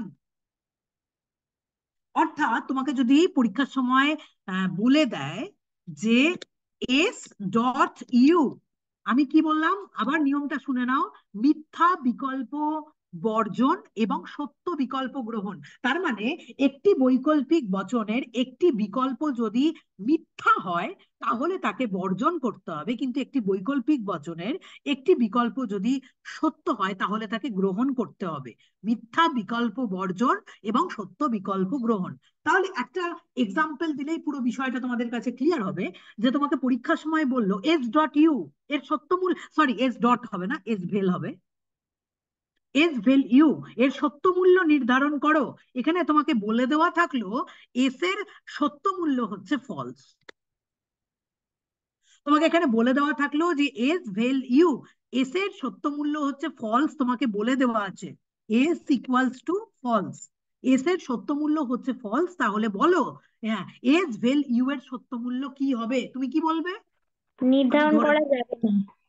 কেন নির্ধারণ নির্ধারণ করা যাবে না? নির্ধারণ করা তার যাবে না, কারণ হচ্ছে কেন? ইউ এর সত্য আপত্তি মূল্য, হ্যাঁ ইউ বলো এর বলো বলো। সত্য মূল্য একবার সত্য ধরতে হবে, একবার মিথ্যা ধরতে হবে। সত্য ধরলে সত্য হবে পুরো বচনটার সত্য মূল্য, আর যদি আমি মিথ্যা ধরি তাহলে পুরো বচনটার সত্য মূল্য মিথ্যা হয়ে যাবে, দুটো মিথ্যা হয়ে এক্স্যাক্টলি, যাবে। এক্স্যাক্টলি, এই জন্য বৈকল্পিক বচনের একটা বিকল্প যদি মিথ্যা বলা থাকে তাহলে তার দ্বারা পুরো বৈকল্পিক বচনটা ট্রুথ ভ্যালু নির্ধারণ করা যায় না। কিন্তু রাদার যদি আমাকে বলতো যে এস ভেল ইউ এর এস এর সত্য মূল্য হচ্ছে ট্রু, তোমাকে যদি এটা বলে দেওয়া থাকতো যে এস এর সত্য মূল্য হচ্ছে ট্রু, তার দ্বারা পুরো বচনটার সত্য মূল্য নির্ধারণ করো, তাহলে কিন্তু দেখো একটা সত্যের উপরে ডিপেন্ড করে পুরো বচনটা কিন্তু সত্য হতো, সেখানে ইউ এর সত্য মূল্য দেখার আমার দরকারই পড়তো না। ঠিক আছে, তুমি খেয়াল করো, একটা যদি ট্রু হয় বৈকল্পিক বচনের ক্ষেত্রে, একটা বিকল্প যদি ট্রু হয় তাহলেই পুরো বিকল্পটা কিন্তু, পুরো বৈকল্পিক বচনটা কিন্তু সেখানে সত্য হয়ে যাচ্ছে। সুতরাং একটা বিকল্প সত্য হলে আমার অন্য কোনো কিছু দেখার দরকার নেই, একটা সত্য বিকল্পের দ্বারা কিন্তু পুরো বৈকল্পিক বচনটা সত্য বলে প্রতিপন্ন হয়। তোমাকে পরীক্ষার সময় এরকম ভাবে দিতে পারে যে ম্যাম এস ডট, এইটা একবার একটু বোঝাবেন, লাস্টে যেটা বললেন। আচ্ছা আবারও বোঝাচ্ছি, ঠিক আছে দাঁড়া আর একটা পেজ বাকি, হোয়াইট বোর্ডে কিছু অসুবিধা হয়েছে। আচ্ছা, পি ভেল কিউ, আমরা এটা জানি, পি যদি সত্য হয় কিউ যদি সত্য হয় এটা সত্য, পি যদি সত্য হয় কিউ যদি ফলস হয় তাহলেও সত্য, পি যদি ফলস হয় কিউ যদি ট্রু হয় তাহলেও সত্য, আর পি যদি ফলস হয় কিউ যদি ফলস হয় তাহলে এটা মিথ্যা। তার মানে বৈকল্পিক বচন শুধুমাত্র একটা শর্তে মিথ্যা হতে পারে, বৈকল্পিক বচন যেমন তোমার সংযোগিক বচন একটা মাত্র শর্তে সত্য হতো, দাঁড়া, সংযোগিক বচন একটা মাত্র শর্তে সত্য হয়, সবসময় মাথায় রাখবে, সংযোগিক বচন একটা মাত্র শর্তে সত্য হয়, আর বৈকল্পিক বচন একটা মাত্র শর্তে মিথ্যা হয়। ঠিক আছে, একটা শর্ত একটা, আর বাকি তিনটে শর্তে কিন্তু, দেখো আমি আবারও লিখছি যে এখানে টি ডট টিতে টি, টি এফ এ এফ, এফ টিতে এফ, এফ এফ এ এফ। আমি দুটো জিনিস পাশাপাশি লিখলাম, একটা হচ্ছে পি ডট কিউ, একটা হচ্ছে পি ডেল কিউ। খেয়াল করে দেখো, সংযোগিক বচন একটা মাত্র শর্তেই সত্য হচ্ছে, বাকি সব শর্তে মিথ্যা হচ্ছে। আর একটা বৈকল্পিক বচন, ঠিক আছে, একটা মাত্র শর্তে মিথ্যা হচ্ছে, বাকি সব শর্তে সত্য হচ্ছে। খেয়াল করো। আর যেটা একটা মাত্র শর্ত সেটাই সবসময় তুমি মাথায় রাখবে, একটা মাত্র শর্ত। সংযোগিক বচনের দুটো সংযোগী যদি সত্য হয়, কেবলমাত্র তখনই সেই সংযোগিক বচনটা সত্য বলে প্রমাণিত হয়। আর একটা বৈকল্পিক বচনের দুটি বিকল্প যদি মিথ্যা হয়, তবেই সেই বৈকল্পিক বচনটা মিথ্যা হয়, আইদার কিন্তু সেই বৈকল্পিক বচনটা সবসময় সত্য হয়। তার মানে তোমাকে পরীক্ষার সময় যদি বলে দেয় যে একটা বৈকল্পিক বচনের একটা বিকল্প সত্য, তার দ্বারা কি প্রমাণিত হয়? একটা বৈকল্পিক বচনের একটা বিকল্প যদি তোমাকে সত্য বলে দেয়, ঠিক আছে, কি দরকার হয় তোমার? তুমি তো জানো যে একটা বৈকল্পিক বচন তখনই মিথ্যা বলে প্রতিপন্ন হয় যখন বৈকল্পিক বচনের দুটো বিকল্পই মিথ্যা, তখনই একমাত্র মিথ্যা বলে প্রমাণিত হয়। ঠিক আছে, বাকি যখনই তোমার একটা সত্য বলে দেবে, একটা বিকল্পকে সত্য বলে দেবে, তখন তো তোমার আর কিছু দেখার দরকার নেই, কারণ তুমি জানো যে একটা বিকল্প সত্য হওয়া মানেই পুরো বৈকল্পিক বচন সত্য বলে প্রমাণিত হয়ে যাবে। এইবার সংযোগিক বচনের ক্ষেত্রেও তুমি দেখো, একটি সংযোগিক বচনের ক্ষেত্রে, হ্যাঁ, দুটি সংযোগী যদি সত্য হয়, একটা মাত্র শর্ত এটা, দুটি সংযোগী যদি সত্য হয়, তখনই কেবলমাত্র সেই সংযোগিক বচনটা সত্য বলে প্রতিপন্ন হবে। আচ্ছা, তোমাদের কি কথা শুনতে কিছু অসুবিধা হচ্ছে? না ম্যাম। ঠিক আছে। আচ্ছা, শুনতে পাচ্ছ? তুমি ম্যাম সংযোগিক এখানে যে বচনের ক্ষেত্রে খেয়াল করে দেখো যে একটি সংযোগিক বচনের একটি মাত্র শর্তে এবার দুটো সংযোগেই যদি সত্য হয়, তখনই কেবলমাত্র সেই সংযোগিক বচনটা সত্য হয়। এইটা দেখো বাকি সমস্ত ক্ষেত্রে ফলস হয়ে বসে আছে। তার মানে তোমাকে যদি পরীক্ষার সময় দেয় যে একটি সংযোগিক বচনের একটি সংযোগী হচ্ছে মিথ্যা, তার মানেই তুমি বুঝে নেবে, বাকি কিছু দেখার দরকার নেই। হ্যাঁ, একটি সংযোগী যদি মিথ্যা হয়, তাহলে পুরো সংযোগিক বচন মিথ্যা। কারণ সত্য তো কেবলমাত্র তখনই হতে পারে যে যখন দুটি সংযোগী সত্য হয়, তখনই তো কেবলমাত্র সত্য হতে পারে, বাকি সমস্ত ক্ষেত্রে তো সেটা মিথ্যা। আবার বৈকল্পিক বচনের ক্ষেত্রে দুটো বিকল্প মিথ্যা হলে তবেই তো বৈকল্পিক বচনটা মিথ্যা। একটা সংযোগী যদি তোমাকে সত্য বলে দেয়, খুব লজিক্যালি ভাবো, একটা একটা বৈকল্পিক বচনে একটা বিকল্প যদি তোমাকে মিথ্যা বলে দেয়, একটা বৈকল্পিক বচনের একটা বিকল্পকে যদি তোমার সত্যি বলে দেয়, ভেরি সরি ভুল বললাম, একটা বিকল্পকে যদি তোমার সত্যি বলে দেয়, তার দ্বারা তো পুরো বৈকল্পিক বচন তোমার সত্য বলে প্রতিপন্ন হবে, তাই নয় কি? এবার বুঝতে পারলে আমি কি বলতে চাইলাম? হ্যাঁ, তোমাকে যদি পরীক্ষার সময় এরকম দেয় যে, হ্যাঁ, পি ডট কিউ ইমপ্লাইজ আর, ঠিক আছে, ভেল এস। এইবার তোমাকে বললো এখানে এস এর সত্য মূল্য দেওয়া আছে, এস এর সত্য মূল্য হচ্ছে ট্রু। এইবার তার দ্বারা তুমি পুরো বচনটার সত্য মূল্য নির্ধারণ করো, তাহলে তুমি কি করবে? কি করবে? তোমাকে ট্রু না হয় হবে এখানে ম্যাম। ম্যাম বলেই দিল, হবে তোমাকে ম্যাম, না হয় সত্য এখানে হবে, তোমাকে তোমাকে ট্রু অনেক সময় হবে। চালাকি করে, তোমাকে অনেক সময় চালাকি করে বুদ্ধি করে বলে দিতে পারে পি এর মান ট্রু, কিউ এর মান ফলস, হ্যাঁ, আর এস এর মান হচ্ছে তোমাকে বলে দিল ট্রু। তোমার ওইদিকে কি আছে তোমার দেখারই দরকার নেই, শুধুমাত্র ওই এস এর যে সত্য মূল্য ট্রু আছে, তার দ্বারা পুরো বৈকল্পিক বচন সত্য বলে প্রতিপন্ন হবে। পুরো বৈকল্পিক বচন সেখানে সত্য বলে কিন্তু, সরি, এগুলো দেবে না, আমি ভুল বললাম, এগুলো তোমাকে দেবে না তখন, একটা বিকল্পই তোমাকে দিয়ে দেবে এস, হ্যাঁ, তার দ্বারাই কিন্তু পুরো বৈকল্পিক বচনের সত্য মূল্য তোমার এখানে নির্ধারণ হয়ে যাবে, বাকিগুলো তোমাকে বলবে না। ঠিক আছে, কারণ ওরা জানে যে একটা বৈকল্পিক বচনের একটা বিকল্প যদি সত্য হয়, তার দ্বারা পুরো বৈকল্পিক বচনটা কিন্তু সত্য বলে প্রতিপন্ন হয়। এই জন্য বৈকল্পিক বচনের নিয়মটা হচ্ছে এটা, মিথ্যা বিকল্প যদি দেয়, বলে যে একটা বৈকল্পিক বচনের একটা বিকল্প হচ্ছে মিথ্যা, ঠিক আছে, তাহলে কিন্তু সেটা বর্জন করতে হবে, কারণ একটা বিকল্প মিথ্যা দেখে তুমি কিন্তু নির্ধারণ করতে পারবে না, কারণ তুমি জানো এই ক্ষেত্রে একটা বিকল্প মিথ্যা, তার দ্বারা কিন্তু পুরো বৈকল্পিক বচনের সত্য মূল্য নির্ধারণ করা যায় না, কারণ অপোজিটটা কি আছে তোমাকে দেখতে হয়, ফলস আছে না ট্রু আছে, এটা কিন্তু তোমাকে দেখতে হবে। ঠিক আছে, তার দ্বারা সত্য মূল্য নির্ধারণ করতে পারবে না, এই জন্য বলা হয় মিথ্যা বিকল্পকে বর্জন করো বৈকল্পিক বচনের ক্ষেত্রে, আর সত্য বিকল্পকে সবসময় গ্রহণ করো। একটা বিকল্প যদি সত্য হয়, তার দ্বারা সমগ্র বৈকল্পিক বচনটা সত্য মূল্য সত্য বলেই সেখানে প্রমাণিত হয়। তাহলে দুটো উল্টো, একটা হচ্ছে সংযোগিক বচন আর আরেকটা হচ্ছে বৈকল্পিক বচন। সংযোগিক বচনের সত্য সংযোগী বর্জন, মিথ্যা সংযোগী গ্রহণ, আর এখানে হচ্ছে মিথ্যা বিকল্প বর্জন আর সত্য বিকল্প গ্রহণ। বলো, বুঝতে পেরেছো নাকি? বলো, ক্লিয়ার হয়েছে নাকি? বলো এইটুকু জায়গা হ্যাঁ বাকি সবার? হ্যাঁ সবাইকেই জিজ্ঞাসা করছি, বাকি সবার হ্যাঁ ক্লিয়ার ম্যাম, হয়েছে? হ্যাঁ ম্যাম। হ্যাঁ ম্যাম এর হয়েছে। এর দ্বারা কিন্তু লঘুকরণ পদ্ধতি আমি বলছি না, লঘুকরণ পদ্ধতি অনেক পরের। তুমি যে কোনো বচনের সত্য মূল্য ট্রুথ ভ্যালু ডিটারমাইন করতে পারবে। আমি যদি তোমাকে দিই যে কোনো বচনের ট্রুথ ভ্যালু তুমি এই পদ্ধতির দ্বারা ডিটারমাইন করতে পারবে। এইবার আমরা আসি প্রাকল্পিক বচনের ক্ষেত্রে, আমরা যাকে বাংলায় বলি প্রাকল্পিক বচন। এটা খুব ইম্পর্টেন্ট, এইখানে নতুন কিছু শেখার আছে। প্রাকল্পিক বচন, বা আমরা একে ইংরেজিতে বলি কন্ডিশনাল স্টেটমেন্ট। কন্ডিশন সবসময় শর্ত দেওয়া থাকে, কন্ডিশনাল স্টেটমেন্ট। আমাকে একটা নতুন ল্যাপটপ কিনতে হবে, ল্যাপটপটা খারাপ হয়ে গেছে। কন্ডিশনাল স্টেটমেন্ট বা প্রাকল্পিক বচন, এবং আমরা তাকে কি সিম্বলের মাধ্যমে প্রকাশ করি? খুব ভালো করে বলছো, পি ইমপ্লাইজ কিউ বা পি হর্ষু কিউ আমরা বলি। এবং আরেকটা জিনিস মাথায় রাখবে, সংযৌগিক বচনের দুটো সংযোগী, বৈকল্পিক বচনের দুটো বিকল্প। কোনোদিন এগুলোতে ফিলোসফি স্টুডেন্ট হিসেবে কোনোদিন ভুলই করবে না। আর প্রাকল্পিক বচনের এটা হচ্ছে, একে বলা হয় পূর্বগ, আর একে বলা হয় অনুগ। অনুগ।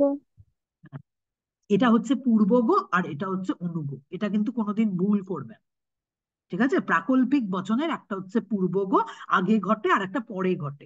পূর্ব আর অনুমানে, অনুমানে পরে, পূর্ব মানে আগে। কন্ডিশনাল স্টেটমেন্ট, যদি বৃষ্টি হয় তাহলে মাটি ভেজে, বৃষ্টি আগে হয়েছে, বৃষ্টি পূর্বগ, আর মাটি ভেজেটা হচ্ছে অনুগ। ঠিক আছে, সবসময় মনে রাখবে এটা হচ্ছে প্রাকল্পিক। এইবার খেয়াল করে দেখো, খুব মানে খুব বুদ্ধি আছে এখানে। হ্যাঁ, লজিক যারা করেছেন বা অ্যারিস্টটল আমাদের ডিডাকটিভ লজিক, হ্যাঁ, বা ডাব্লিউবিও কোয়াইন পরবর্তীকালে এই যে পদ্ধতিগুলো করেছেন খুব ইম্পর্টেন্ট। ঠিক আছে, এবার তোমরা পি ইমপ্লাইজ কিউ এর ক্ষেত্রে দেখো কি হয় সাধারণত। হ্যাঁ, যখন আমরা ট্রুথ ভ্যালু দেখি তখন দেখি পি যদি ট্রু হয়, কিউ যদি ট্রু হয়, হ্যাঁ, তাহলে এটা ট্রু হয়। পি যদি ট্রু হয়, কিউ যদি ফলস হয়, তাহলে এটা ফলস হয়। পি যদি ফলস হয়, কিউ যদি ট্রু হয়, তাহলে এটা ট্রু হয়। আর পি যদি ফলস হয়, কিউ যদি ফলস হয়, তাহলে এটা ট্রু হয়। এটাই কিন্তু নিয়ম। দেখো, পূর্বগ যদি সত্য হয়, অনুগ যদি সত্য হয়, তাহলে সেই প্রাকল্পিক বচনটি সত্য। একমাত্র শর্ত, আবারও বলছি, একমাত্র শর্ত, সংযোগিক বচন একমাত্র, তোমাকে পরীক্ষার সময় এই প্রশ্নটা দেবে, খেয়াল রাখবে, মাথায় রাখবে। সংযোগিক বচন একটা মাত্র শর্তে কখন সত্য হয়, বৈকল্পিক বচন একটা মাত্র শর্তে কখন মিথ্যা হয়, প্রাকল্পিক বচন একটা মাত্র শর্তে কখন মিথ্যা হয়। একটা মাত্র শর্তে মিথ্যাই হয়, বাকি তিনটে শর্তে সত্য হয়। প্রাকল্পিক বচন একটি মাত্র শর্তে মিথ্যা হয়, এবং সেই শর্তটা হচ্ছে এটা, পূর্বগ ট্রু এবং অনুগ ফলস। এই একটা মাত্র শর্তেই কিন্তু তোমার, আবার চলে, সেই একটা মাত্র শর্তে কিন্তু এই প্রাকল্পিক বচন তোমার মিথ্যা হয়। সেই একটা মাত্র শর্ত কি? পূর্বগ সত্য এবং অনুগ মিথ্যা, তাই না? তাহলে P implies Q, P true, Q true, এটা true, P true, Q false, এটা false, P false, Q true, এটা ট্রু, আর পি ফলস, কিউ ফলস, এটা ট্রু। তাহলে এইখানে প্রাকল্পিক বচনের নিয়মটা কি? প্রাকল্পিক বচনের নিয়মটা হচ্ছে এটা, লিখে নাও, সত্য পূর্বগ বর্জন, সত্য পূর্বগ বর্জন,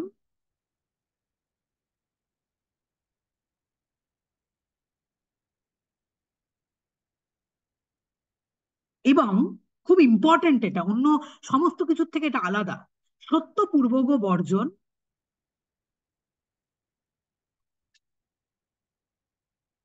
মিথ্যা অনুগ বর্জন। আরেকটা নিয়ম হচ্ছে এটা, মিথ্যা অনুগ বর্জন এবং পূর্বগণ নিষেধ। মিথ্যা অনুগ বর্জন এবং পূর্বগণ নিষেধ, এটা হচ্ছে সেকেন্ড। প্রথম বললাম সত্য পূর্বগ বর্জন, মিথ্যা অনুগ বর্জন এবং পূর্বগণ নিষেধ।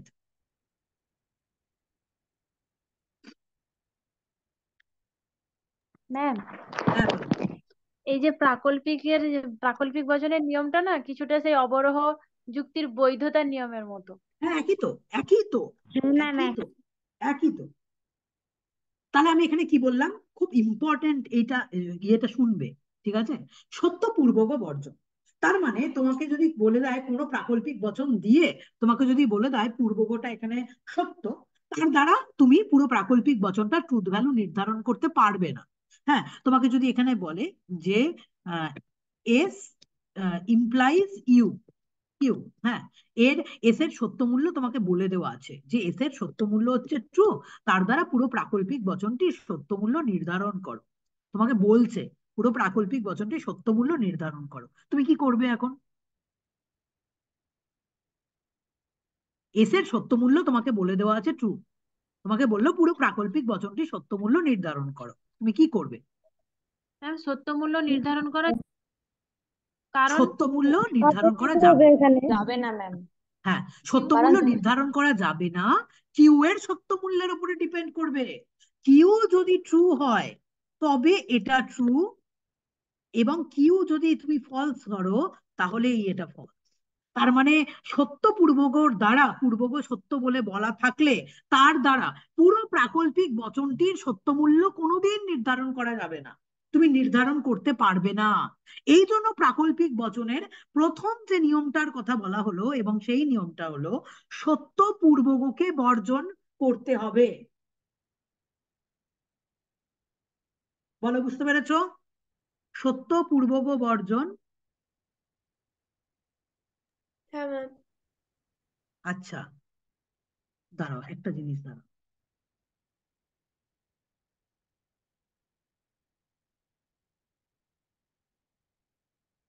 আর আরেকটা পয়েন্ট তোমাকে কি বললাম, একটা তো বললাম তোমাদের সত্য পূর্বক বর্জন সবসময় মাথায় রাখবে।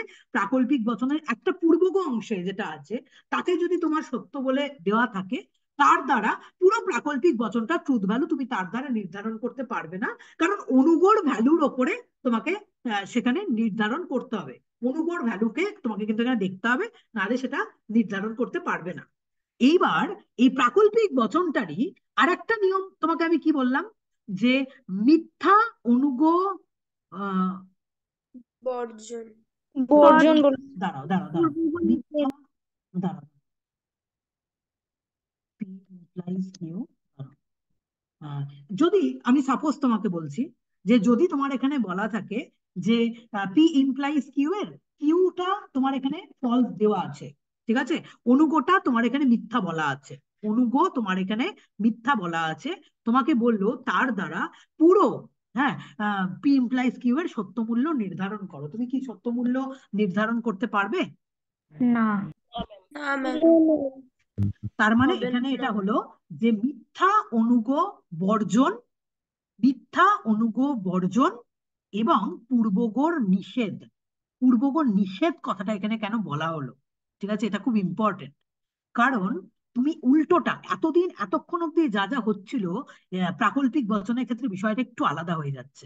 আলাদা কোন সেন্সে হচ্ছে এবার একটু ভেবে দেখো, যে কিউ যদি ফলস বলা থাকে, ঠিক আছে, তার দ্বারা কিন্তু পুরো প্রাকল্পিক বচনটা সত্য মূল্য নির্ধারণ হচ্ছে না। হ্যাঁ, কারণ আমরা এটা দেখবো যে কিউ যদি সত্য হয়, ঠিক আছে, খেয়াল করো, অন্যটার সাথে ডিফারেন্সটা খেয়াল করো, পি যদি সত্য হয় তাহলে পুরো বচনটা মিথ্যা হবে, আর পি যদি মিথ্যা হয় তাহলে পুরো বচনটা সত্য হবে। এতদিন অব্দি এটা ম্যাম হচ্ছিল যে তাহলে কি অপোজিটটা। এক সেকেন্ড, হ্যাঁ হ্যাঁ, বলো বলো বলো। ম্যাম বলছি তাহলে কি এটা দুইজন দুজনের উপরে হচ্ছে নির্ভর করে আছে, মানে পূর্বকের সাথে অনুগকেও দরকার পড়বে, আবার অনুগের জন্য হচ্ছে পূর্বকেও দরকার পড়বে। ঠিক, ঠিক। পূর্বগ যদি সত্য হয় তার দ্বারা ট্রুথ ভ্যালু নির্ধারণ করা যায় না, কারণ সত্য পূর্বগকে আমাকে বর্জন করতেই হবে, কারণ অনুগর ভ্যালুর উপরে নির্ভর করবে। এইবার যদি তোমাকে বলে দেয় যে অনুগ তোমার দেওয়া আছে ফলস, তুমি তার দ্বারা পুরো বচনটার সত্য মূল্য নির্ধারণ করো, তুমি সেটাও করতে পারবে না। কেন তুমি সেটা করতে পারবে না? তার কারণ হচ্ছে পি যদি তোমার ট্রু হয়, ঠিক আছে, তাহলে পুরো বচনটা ফলস, আর পি যদি তোমার ফলস হয় তাহলে পুরো বচনটা ট্রু। অর্ধেক উল্টোটা, উল্টো ব্যাপার, তুমি ভেবে দেখো। এতক্ষণ অব্দি কিন্তু বিষয়টা সংযোগিক বচন, বৈকল্পিক বচন, এগুলোতে এটা হচ্ছিল না। হ্যাঁ, প্রাকল্পিক বচনে তুমি এটা দেখো যে ট্রু ধরলে ফলস আর ফলস ধরলে ট্রু। এই জন্য এটাকে এখানে বলা হচ্ছে যে কোনো একটি প্রাকল্পিক বচনের অনুগ যদি মিথ্যা হয়, ঠিক আছে, তাহলে অনুগকে বর্জন করতে হবে এবং পূর্বগর নিষেধ করতে হবে। নিষেধ মানে হচ্ছে এটা, পূর্বগ যদি সত্য হয় তাহলে পুরো বচনটা মিথ্যা, আর পূর্বগ যদি মিথ্যা হয় তাহলে পুরো বচনটা সত্য।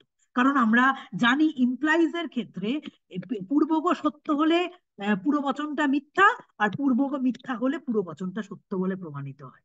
এই জন্য এটা বলা হয় যে প্রাকল্পিক বচনের অনুগ যদি তোমার মিথ্যা দেওয়া থাকে, অনুগর বর্জন এবং পূর্বগর নিষেধ সেখানে আমাদের করতে হবে। পূর্বগর নিষেধ কথাটার মানে, পূর্বগ যদি সত্য, তুমি খেয়াল করো না সংযোগিক বচন আর বৈকল্পিক বচনের ক্ষেত্রে, খেয়াল করে দেখবে সংযোগিক বচনের তুমি একটা সংযোগী যদি মিথ্যা হয় তাহলে পুরো সংযোগিক বচনটি মিথ্যা হচ্ছে।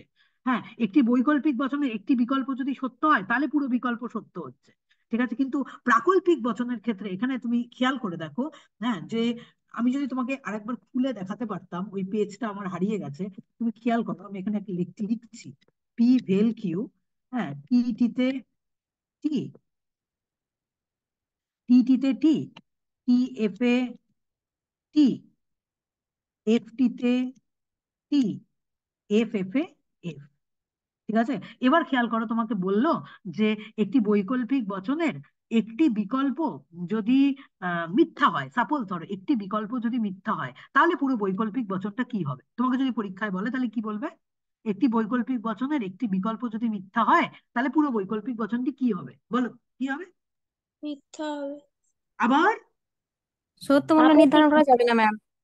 সত্য মূল্য নির্ধারণ করা যাবে না, হ্যাঁ নির্ধারণ করা যাবে না। সত্য মূল্য নির্ধারণই করা যাবে না। একটা ফলস দেখে কি পুরো বচনটা সত্য মূল্য নির্ধারণ করা যাবে?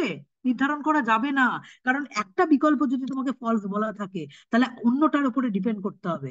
এটা যদি ট্রু হয় তাহলে এটা ট্রু হবে, এটা যদি ফলস হয় তাহলেই পুরো বৈকল্পিক বচনটা ফলস হবে। কিন্তু এখানে উল্টোটা হলো, মানে পি যদি ট্রু হয় তাহলে পুরো প্রাকল্পিক বচনটা ফলস হবে, আর পি যদি ফলস হয় তাহলে পুরো প্রাকল্পিক বচনটা ট্রু হবে। এখানে সম্পূর্ণ জিনিসটা উল্টো হচ্ছে। এই জন্য এখানে বলা হচ্ছে পূর্বগণ নিষেধ। এটা আরেকটা রুলস প্রাকল্পিক বচনের, ম্যাম খেয়াল করে দেখো। আরেকবার বলবেন ম্যাম, পূর্বজ্ঞান নিষেধটা বুঝতে পারলাম না, মিথ্যা অনুবার্জন এবং পূর্বজ্ঞান নিষেধ ওই লাইন। আচ্ছা, পূর্বগণ নিষেধটা বাদ রাখো, ঠিক আছে। আমরা অঙ্ক করতে করতে করতে করতে যখন এগোবো তখন এটা বাদ রাখবে, কিন্তু মাথায় রাখবে কিন্তু সত্য পূর্বগকে তোমাকে বর্জন করতে হবে। আচ্ছা, তোমাকে যদি এরকম বলে দেওয়া থাকে, চালাকি করে এরকম বুদ্ধি করে বলে দেওয়া থাকে যে একটা প্রাকল্পিক বচনের, হ্যাঁ, একটা প্রাকল্পিক বচনের অনুগ যদি সত্য হয় তাহলে পুরো প্রাকল্পিক বচনটা কি হবে।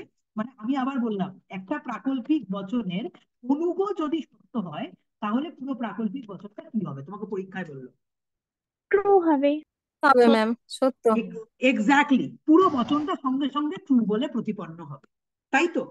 কারণ আমরা জানি যে একটি প্রাকল্পিক বচনকে মিথ্যা হতে গেলে কিউ কে ফলস হতে হবে, আর এখানে কিউ ফলস নেই, কিউ ট্রু আছে, মানে বাকিটা আমার দেখারই দরকার নেই। পি ট্রু হোক আর ফলস হোক, যাই হোক না কেন, কিউ ট্রু দেওয়া থাকলে পুরো প্রাকল্পিক বচনটা কিন্তু সত্য বলেই প্রতিপন্ন হয়, ঠিক আছে। তুমি এই ট্রিক্সটা তো শিখেছো যে যদি তোমাকে সংযোগিক বচন, বৈকল্পিক বচন, প্রাকল্পিক বচন যা কোনো কিছু দেয়, তুমি তার দ্বারা তো সত্য মূল্যটা তার নির্ধারণ করতে পারবে।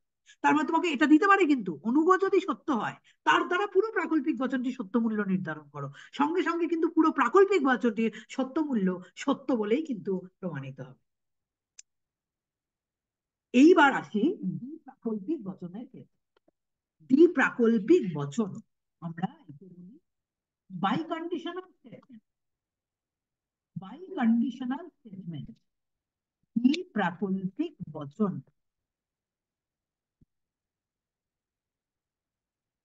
এবং আমরা দ্বিপ্রাকল্পিক বচনকে সাধারণত আমরা প্রকাশ করি পি ট্রিপল বার কিউ হিসাবে। দ্বিপ্রাকল্পিক বচনকে আমরা প্রকাশ করি পি ট্রিপল বার কিউ, এবং এর নিয়মটা হচ্ছে টি টিতে টি, টি এফ এ এফ, এফ টিতে এফ, আর এফ এফ এ টি। দেখো এখানে কোনো একটা মাত্র শর্ত নেই, এতক্ষণ দেখো একটা মাত্র শর্তে চলছিল। সংযৌগিক বচন একটা মাত্র শর্তে সত্য হয়, বৈকল্পিক বচন একটা মাত্র শর্তে মিথ্যা হয়, প্রাকল্পিক বচন একটা মাত্র শর্তে মিথ্যা হয়, এবং দ্বিপ্রাকল্পিক বচন দুটো শর্তে সত্য হয়, দুটো শর্তে মিথ্যা হয়। এবং এই দুটো শর্তটা দেখেছো, দুটো শর্তটা হচ্ছে পি যদি ট্রু হয়, কিউ যদি ট্রু হয়, তাহলে দ্বি প্রাকল্পিক বচন সত্য হয়। আর পি যদি ফলস হয়, কিউ যদি ফলস হয়, তবে দ্বি প্রাকল্পিক বচনটা সত্য হয়।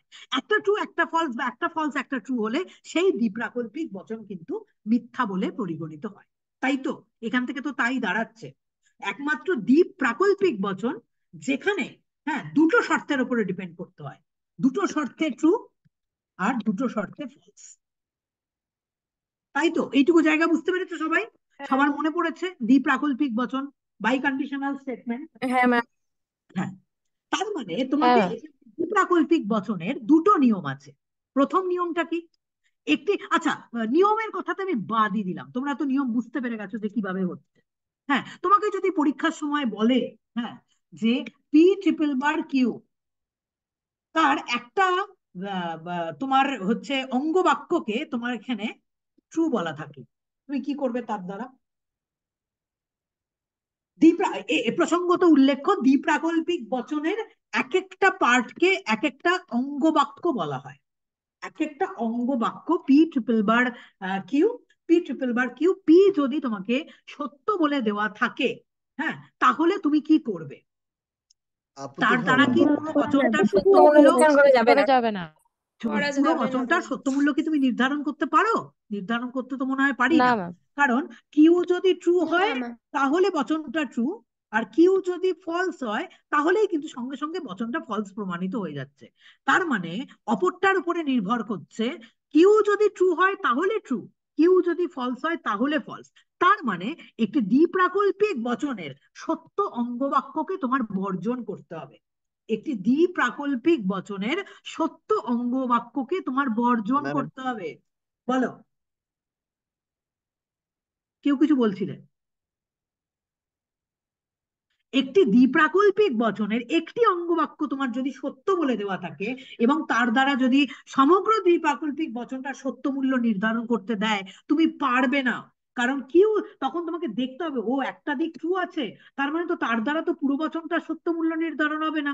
কিউ যদি ট্রু হয় তবেই পুরো বচনটা সত্য হবে, আর কিউ যদি ফলস হয় তবে পুরো বচনটা মিথ্যা হয়ে যাবে। তার মানে শুধুমাত্র পি ট্রু এর দ্বারা আমি তো কিছু করতে পারবো না। তার মানে দ্বিপ্রাকল্পিক বচনের সত্য অঙ্গবাক্যকে অল টাইম বর্জন করতে হবে। আর উল্টোটা, হ্যাঁ বলো।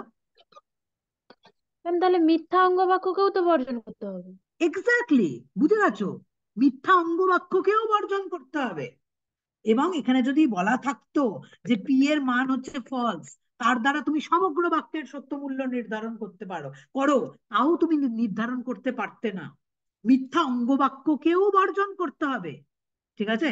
কিন্তু উল্টো কেসটা, কেসটা দুটো জায়গাতে আলাদা। একটা প্রাকল্পিক বচনের ক্ষেত্রে আলাদা, আর একটা দ্বিপ্রাকল্পিক বচনের ক্ষেত্রে আলাদা। একটু আগেই বুলটি বা কেউ একজন জিজ্ঞাসা করলো, ম্যাম মিথ্যা অনুগ বর্জন এবং পূর্বগণ নিষেধ কেন বলা হচ্ছে? ঠিক আছে, আর এইখানে দ্বিপ্রাকল্পিক বচনের ক্ষেত্রেও প্রথম নিয়ম তো হচ্ছে এটা, যে দ্বিপ্রাকল্পিক বচনের সত্য অঙ্গবাক্যকে বর্জন করতে হবে। সত্য অঙ্গবাক্যের দ্বারা পুরো দ্বিপ্রাকল্পিক বচনটা সত্য মূল্য নির্ধারণ করা যাবে না। এবং তখন সঙ্গে সঙ্গে মধুমিতা বলল যে তাহলে তো ম্যাম মিথ্যা অঙ্গবাক্যকেও আমাকে বর্জন করতে হবে। এক্স্যাক্টলি, মিথ্যা অঙ্গবাক্যকেও বর্জন করতে হবে। একটা অঙ্গবাক্য যদি মিথ্যা বলা থাকে তার দ্বারাও তুমি সত্য মূল্য নির্ধারণ করতে পারবে না। কেন? পি যদি এখানে ফলস বলা থাকে, তাহলে কিউ যদি ট্রু আমি বলি, হ্যাঁ, কিউ যদি ট্রু বলি তাহলে এটা ফলস হবে, আর কিউ যদি ফলস বলি তাহলে এটা ট্রু হবে। তুমি দুটো ক্ষেত্র উল্লেখ করে দেখেছো, শুধুমাত্র দুটো ক্ষেত্র, একটা প্রাকল্পিকের ক্ষেত্র আর একটা দ্বিপ্রাকল্পিকের এই ক্ষেত্রটা, হ্যাঁ, যেখানে মিথ্যা অঙ্গবাক্য বর্জন এবং অপর অঙ্গের নিষেধ। জিজ্ঞাসা করবে না এখন কেন অপর অঙ্গের নিষেধ, সেটা আমরা অঙ্কে প্রসঙ্গে আসবো। অপর অঙ্গের নিষেধ কেন হলো এইটুকু জাস্ট আমি বলে দিই। কারণ এই দুটো ক্ষেত্রই একমাত্র আলাদা। হ্যাঁ, তোমাকে বলা থাকলো পি ফলস, হ্যাঁ, তুমি পুরো দ্বিপ্রাকল্পিক বচনটি সত্য মূল্য নির্ধারণ করো, তোমাকে বলতে বলছে। তখন তুমি দেখছো যে কিউ যদি তুমি ট্রু ধরো তাহলে উল্টোটা হচ্ছে ফলস, আর কিউ যদি ফলস ধরো তাহলে উল্টোটা হচ্ছে ট্রু। এই এই যে ওই প্রাকল্পিক বচনের ক্ষেত্রে আর দ্বিপ্রাকল্পিকের এইটুকু জায়গার ক্ষেত্রেই কিন্তু এই অসুবিধাটা হচ্ছে, যে যদি অপরটাকে আমি ফলস ধরি তাহলে উল্টোটা ট্রু হচ্ছে, হ্যাঁ, আর অপরটাকে যদি আমি ট্রু ধরি তাহলে উল্টোটা ফলস হচ্ছে। এই প্রাকল্পিক বচনের ক্ষেত্রে, আর বাকিগুলোর কোনোটার ক্ষেত্রে কিন্তু হচ্ছে না। তুমি খেয়াল করো, সংযৌগিক বচন খেয়াল করো, বৈকল্পিক বচন খেয়াল করো, যদি আহ, অন্যটা ট্রু ধরো তাহলে পুরো বচনটা ট্রু হচ্ছে, আর একটা যদি ফলস ধরো তাহলে পুরো বচনটা ফলস হচ্ছে। কিন্তু একমাত্র ওই প্রাকল্পিক বচনের ক্ষেত্রে, আমি যদি আবারও আসি তাহলে তোমাদের ক্লিয়ার হবে। আমি কিন্তু যেটা ক্লিয়ার করতে চাই, পূর্ববর্ণ নিষেধ, এই বোঝা জায়গাটুকু বুঝতে খুব অসুবিধা হয়, বুঝতে পারা যায় না। তুমি খেয়াল করো, আমি দুটো পাশাপাশি রাখছি, একটা হচ্ছে পি ইমপ্লাইজ কিউ, আর আরেকটা রাখছি পি ট্রিপল বার কিউ। আমি দুটোই রাখছি সাথে। হ্যাঁ, তাহলে পি ইমপ্লাইজ কিউ এর ক্ষেত্রে যদি তোমার বলা থাকে একটা অনুগো, সরি একটা না, অনুগো এখানে ফলস, ঠিক আছে, এটা বলা থাকলো। আর দ্বিপ্রাকল্পিক বচনের ক্ষেত্রে বলা থাকলো যে একটা অঙ্গ বাক্য হচ্ছে তোমার মিথ্যা। হ্যাঁ, দ্বিপ্রাকল্পিক বচনের ক্ষেত্রে বলা থাকলো একটা অঙ্গ বাক্য মিথ্যা, আর প্রাকল্পিক বচনের ক্ষেত্রে বলা থাকলো অনুগো মিথ্যা, প্রমাণ করো। তুমি এবার খেয়াল করো যে দুটো এক্সেপশনাল, এই দুটো ক্ষেত্রেই, হ্যাঁ, এখানে যদি তুমি পূর্বগকে সত্য ধরো, ঠিক আছে, তাহলে এটা মিথ্যা, আর পূর্বগকে যদি মিথ্যা ধরো তাহলে এটা সত্য। খেয়াল করো উল্টোটা। হ্যাঁ, আবার তুমি দ্বিপ্রাকল্পিক বচনে শুধুমাত্র এই মিথ্যা অঙ্গবাক্য বর্জনের প্রসঙ্গে এসো, তাহলে তুমি এখানে দেখো যে একটা অঙ্গবাক্য যদি মিথ্যা বলা থাকে তাহলে অপর অঙ্গবাক্যটাকে তুমি যদি সত্য ধরো তাহলে পুরো পুরো দ্বিপ্রাকল্পিক বচনটা মিথ্যা। আবার তুমি যদি কিউটাকে মিথ্যা ধরো তাহলে পুরো দ্বিপ্রাকল্পিক বচনটা সত্য। খেয়াল করো। আর বাকি সমস্ত ক্ষেত্রে তুমি খেয়াল করো না, ওই সংযোগিক বচন, বৈকল্পিক বচন, প্রাকল্পিক বচনের আরো পার্টগুলো বা দ্বিপ্রাকল্পিক বচনের আরো পার্টগুলো তুমি খেয়াল করে দেখো, সেখানে কিন্তু সত্য ধরলে সত্য, মিথ্যা ধরলে মিথ্যা। অপরটাকে যদি আমি সত্য ধরি তাহলে পুরো বচন সত্য হচ্ছে, অপরটাকে যদি মিথ্যা ধরি তাহলে পুরো বচন মিথ্যা হচ্ছে। কিন্তু এক্সেপশনাল এই দুটো ক্ষেত্রে, সেটা হচ্ছে প্রাকল্পিক বচনের অনুগো মিথ্যা হলে পূর্বগণ নিষেধ করতে হয়, মানে পূর্বগণ উল্টোটাই হয়। পূর্বগ ট্রু ধরলে আমার ফলস হবে, আর পূর্বগ ফলস ধরলে আমার ট্রু হবে। পূর্বগণ নিষেধ মানে পূর্বগর উল্টোটা, পূর্বগ যা ধরবো তার উল্টোটা হবে। উল্টোটা মানে নেগেশন পি হবে, মানে পি এর যা মান দেওয়া থাকবে তার উল্টো মানটাই আমার বেরোবে। পি এর মান যদি আমি ট্রু ধরি তাহলে আমার উত্তর হবে ফলস, আর পি এর মান যদি আমি ফলস ধরি তাহলে উত্তর উল্টোটাই হবে, নেগেশন পি। নেগেশন পি মানে পি এর মানের উল্টোটা। আবার এখানে দ্বিপ্রাকল্পিক বচনের এই শুধুমাত্র ক্ষেত্র যে মিথ্যা অঙ্গবাক্য বর্জন এবং অপর অঙ্গের নিষেধ, মানে একটা অঙ্গবাক্য যদি তোমার মিথ্যা বলে দেওয়া থাকে তাহলে অপর অঙ্গবাক্য যেটা ধরবে তার উল্টোটা এখানে হবে অপর অঙ্গের নিষেধ। মানে এখানে যদি আমি কিউ ট্রু ধরি তাহলে উত্তর নেগেশন কিউ হবে, নেগেশন কিউ মানে কিউ এর উল্টোটা ফলস হবে, আর আমি যদি এখানে ফলস ধরি এখানে ট্রু হবে। এই জন্যই এখানে এই দুটো এক্সেপশনাল ক্ষেত্রে শুধুমাত্র বলছে যে অনুগো মিথ্যা হলে, প্রাকল্পিক বচনের অনুগো মিথ্যা হলে তাকে বর্জন করো এবং পূর্বগর নিষেধ করো, এবং দ্বিপ্রাকল্পিক বচনের মিথ্যা একটি অঙ্গবাক্য থাকলে তাকে বর্জন করো এবং অপর অঙ্গে নিষেধ করো। অপর অঙ্গের নিষেধ মানে অপর অঙ্গে যা আছে তার উল্টোটাই তোমার পুরো মানটা। অপর অঙ্গ যদি ট্রু তাহলে উত্তর হচ্ছে ফলস, আর অপর অঙ্গ যদি ফলস তাহলে উত্তর হবে ট্রু। এই দুটো ক্ষেত্রেই, প্রাকল্পিক বচনের ক্ষেত্রেও তাই, আর এই দ্বিপ্রাকল্পিক বচনে শুধু এই জায়গায়। এটা কিন্তু দ্বিপ্রাকল্পিক বচনে সত্য অঙ্গ বাক্য বর্জনের ক্ষেত্রে এটা হবে না। তুমি খেয়াল করো না, আমি যদি বলি যে দ্বিপ্রাকল্পিক বচনের সত্য অঙ্গবাক্য বর্জন করতে হবে যদি দেওয়া থাকে, একটা ট্রু দেওয়া থাকে, তুমি দেখছো যে একটা ট্রু দেওয়ার জন্য পুরো দ্বিপ্রাকল্পিক বচনটার সত্য মূল্য তুমি নির্ধারণ করতে পারবে না। কেন করতে পারবে না? তুমি এখানে দেখবে কিউ যদি তুমি এখানে ট্রু ধরো তবে এটা ট্রু হবে, কিউ যদি ফলস ধরো তাহলে এটা ফলস হবে। দেখো পার্থক্যটা বোঝো, এখানে কিউ যদি ট্রু ধরো তাহলে এটা ফলস, কিউ যদি ফলস ধরো তাহলে এটা ট্রু, উল্টোটাই। কিন্তু এই সমস্ত ক্ষেত্রে তুমি যে কোনো সংযোগিক বচন নিয়ে দেখো, যে কোনো বৈকল্পিক বচনের বিভিন্ন পার্ট নিয়ে দেখো, হ্যাঁ, সত্য হলে সত্য, মিথ্যা হলে মিথ্যা, ঠিক আছে। কিন্তু প্রাকল্পিক বচনের এই পার্ট, এই যে মিথ্যা অনুগ বর্জন এবং পূর্বগর নিষেধ, এবং দ্বিপ্রাকল্পিক বচনের মিথ্যা অঙ্গবাক্য বর্জন এবং অপরঙ্গের নিষেধ, অপরঙ্গের নিষেধ, এইটুকু পোর্শন শুধু আজকের ক্লাসে বুঝে রাখো যে সত্য ধরলে মিথ্যা আর মিথ্যা ধরলে সত্য, উল্টোটাই হচ্ছে বলে এখানে কিন্তু অপরঙ্গের নিষেধের কথা এখানে বলা হয়েছে। নেক্সট আমরা বুঝতে পারবো যে লঘুকরণ পদ্ধতিতে এই জিনিসটা কিভাবে এসছে। বলো, বুঝতে পারলে নাকি বলো? তার মানে একটু এক সেকেন্ড জাস্ট দাঁড়াও, আমি তোমাকে বলছি, আমি শুনছি সবার কথা। হ্যাঁ, তার মানে লঘুকরণের নিয়ম আমি ছেড়েই দিলাম। হ্যাঁ, আমি সত্যমূল্য বিশ্লেষণের পদ্ধতিতে এলাম। হ্যাঁ, আমার লঘুকরণ পদ্ধতি হচ্ছে সত্যমূল্য বিশ্লেষণের পদ্ধতি, a method of truth value analysis. Truth value অ্যানালিসিসের দ্বারা আমরা কোনো একটি বচনের সত্যমূল্য নির্ধারণ করি, এবং সেখানে WV.ওয়াইন তিনি কতগুলো নিয়মের কথা বলেছেন। এই নিয়মের প্রথম দুটো যে নিয়ম সেটা সংযৌগিক বচনের, তারপরের যে নিয়ম দুটো সেটা বৈকল্পিক বচনের, তারপরের যে নিয়ম দুটো সেটা প্রাকল্পিক বচনের, বা দুটো তিনটে নিয়ম আছে প্রাকল্পিক বচনের, আর লাস্ট যে দুটো নিয়ম সেটা হচ্ছে দ্বিপ্রাকল্পিক বচনের। প্রথম যদি আমি সংযৌগিক বচনের ক্ষেত্রে আসি, সেটা হচ্ছে সত্য সংযোগীকে অল টাইম বর্জন এবং মিথ্যা সংযোগীকে সবসময় গ্রহণ করতে হবে। এটা হচ্ছে সংযোগিক বচনের নিয়ম।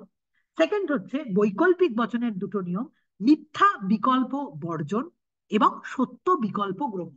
মিথ্যা বিকল্প থাকলে তাকে বর্জন করো, কারণ মিথ্যা বিকল্পের দ্বারা পুরো বৈকল্পিক বচনটা সত্য মূল্য তুমি নির্ধারণ করতে পারবে না, আর একটার উপরে নির্ভর করতে হবে। আর একটা যদি সত্য হয় তাহলে সত্য হবে, আর একটা যদি মিথ্যা হয় তাহলে মিথ্যা হয়ে যাবে পুরো বৈকল্পিক বচনটা। এই জন্য মিথ্যা বিকল্প বর্জন এবং সত্য বিকল্প গ্রহণ। সত্য বিকল্প গ্রহণ কেন? তার কারণ হচ্ছে পি ভেল কিউ এর একটা যদি বলা থাকে পি সত্য, তাহলে তার দ্বারা পুরো বৈকল্পিক বচনটার সত্য মূল্য নির্ধারণ করে দেওয়া যায়। আমার কিউ এর সত্য মূল্য দেখারই দরকার নেই, একটা ট্রু এর দ্বারা সকল পুরো বৈকল্পিক বচনটার সত্য মূল্য নির্ধারণ করা যায়। এবার তাহলে প্রাকল্পিক বচনের একটা হচ্ছে পূর্বগ, একটা হচ্ছে অনুগ। হ্যাঁ, এবং প্রাকল্পিক বচনের যদি তোমার পূর্বগকে সত্য বলে দেওয়া থাকে, ঠিক আছে, তার দ্বারা পুরো প্রাকল্পিক বচনটা সত্য মূল্য কোনোদিন নির্ধারণ করা যায় না, কারণ অপরটার উপরে ডিপেন্ড করতে হয়। পূর্বগ যদি সত্য বলে ট্রু বলে দেওয়া থাকে, এই যে পূর্বগ যদি আমার সত্য বলে দেওয়া থাকে, তাহলে আমাকে অনুগর উপরে ডিপেন্ড করতে হবে। অনুগ যদি ফলস হয় তাহলে পুরো প্রাকল্পিক বচনটা ফলস হবে, আর অনুগ যদি ট্রু হয় তাহলে কিন্তু পুরো প্রাকল্পিক বচনটা ট্রু বলে কিন্তু প্রতিপন্ন হবে। সুতরাং প্রাকল্পিক বচনের সত্য পূর্বগকে বর্জন করতে হবে। আর মিথ্যা অনুগ বর্জন এবং পূর্বগর নিষেধ। মিথ্যা অনুগ বর্জন, অনুগ যদি তোমার মিথ্যা বলে দেওয়া থাকে তার দ্বারাও তুমি সমগ্র প্রাকল্পিক বচনটার সত্য মূল্য নির্ধারণ করতে পারবে না। দেখবে যে পূর্বগ যদি তুমি সত্য ধরো তাহলে পুরো প্রাকল্পিক বচনটা মিথ্যা হচ্ছে, আর পূর্বগকে যদি তুমি মিথ্যা ধরো পুরো প্রাকল্পিক বচনটা সত্য হচ্ছে। এক্সেপশনাল একটা কেস, পূর্বগ সত্য ধরলে পুরো প্রাকল্পিক বচন মিথ্যা, আর পূর্বগ মিথ্যা ধরলে পুরো প্রাকল্পিক বচন সত্য। এই জন্য এখানে বলা হচ্ছে মিথ্যা অনুগ বর্জন এবং পূর্বগর নিষেধ, মানে পূর্বগ যেটা হবে তার উল্টোটাই উত্তর তোমার হবে, পূর্বগর নিষেধ।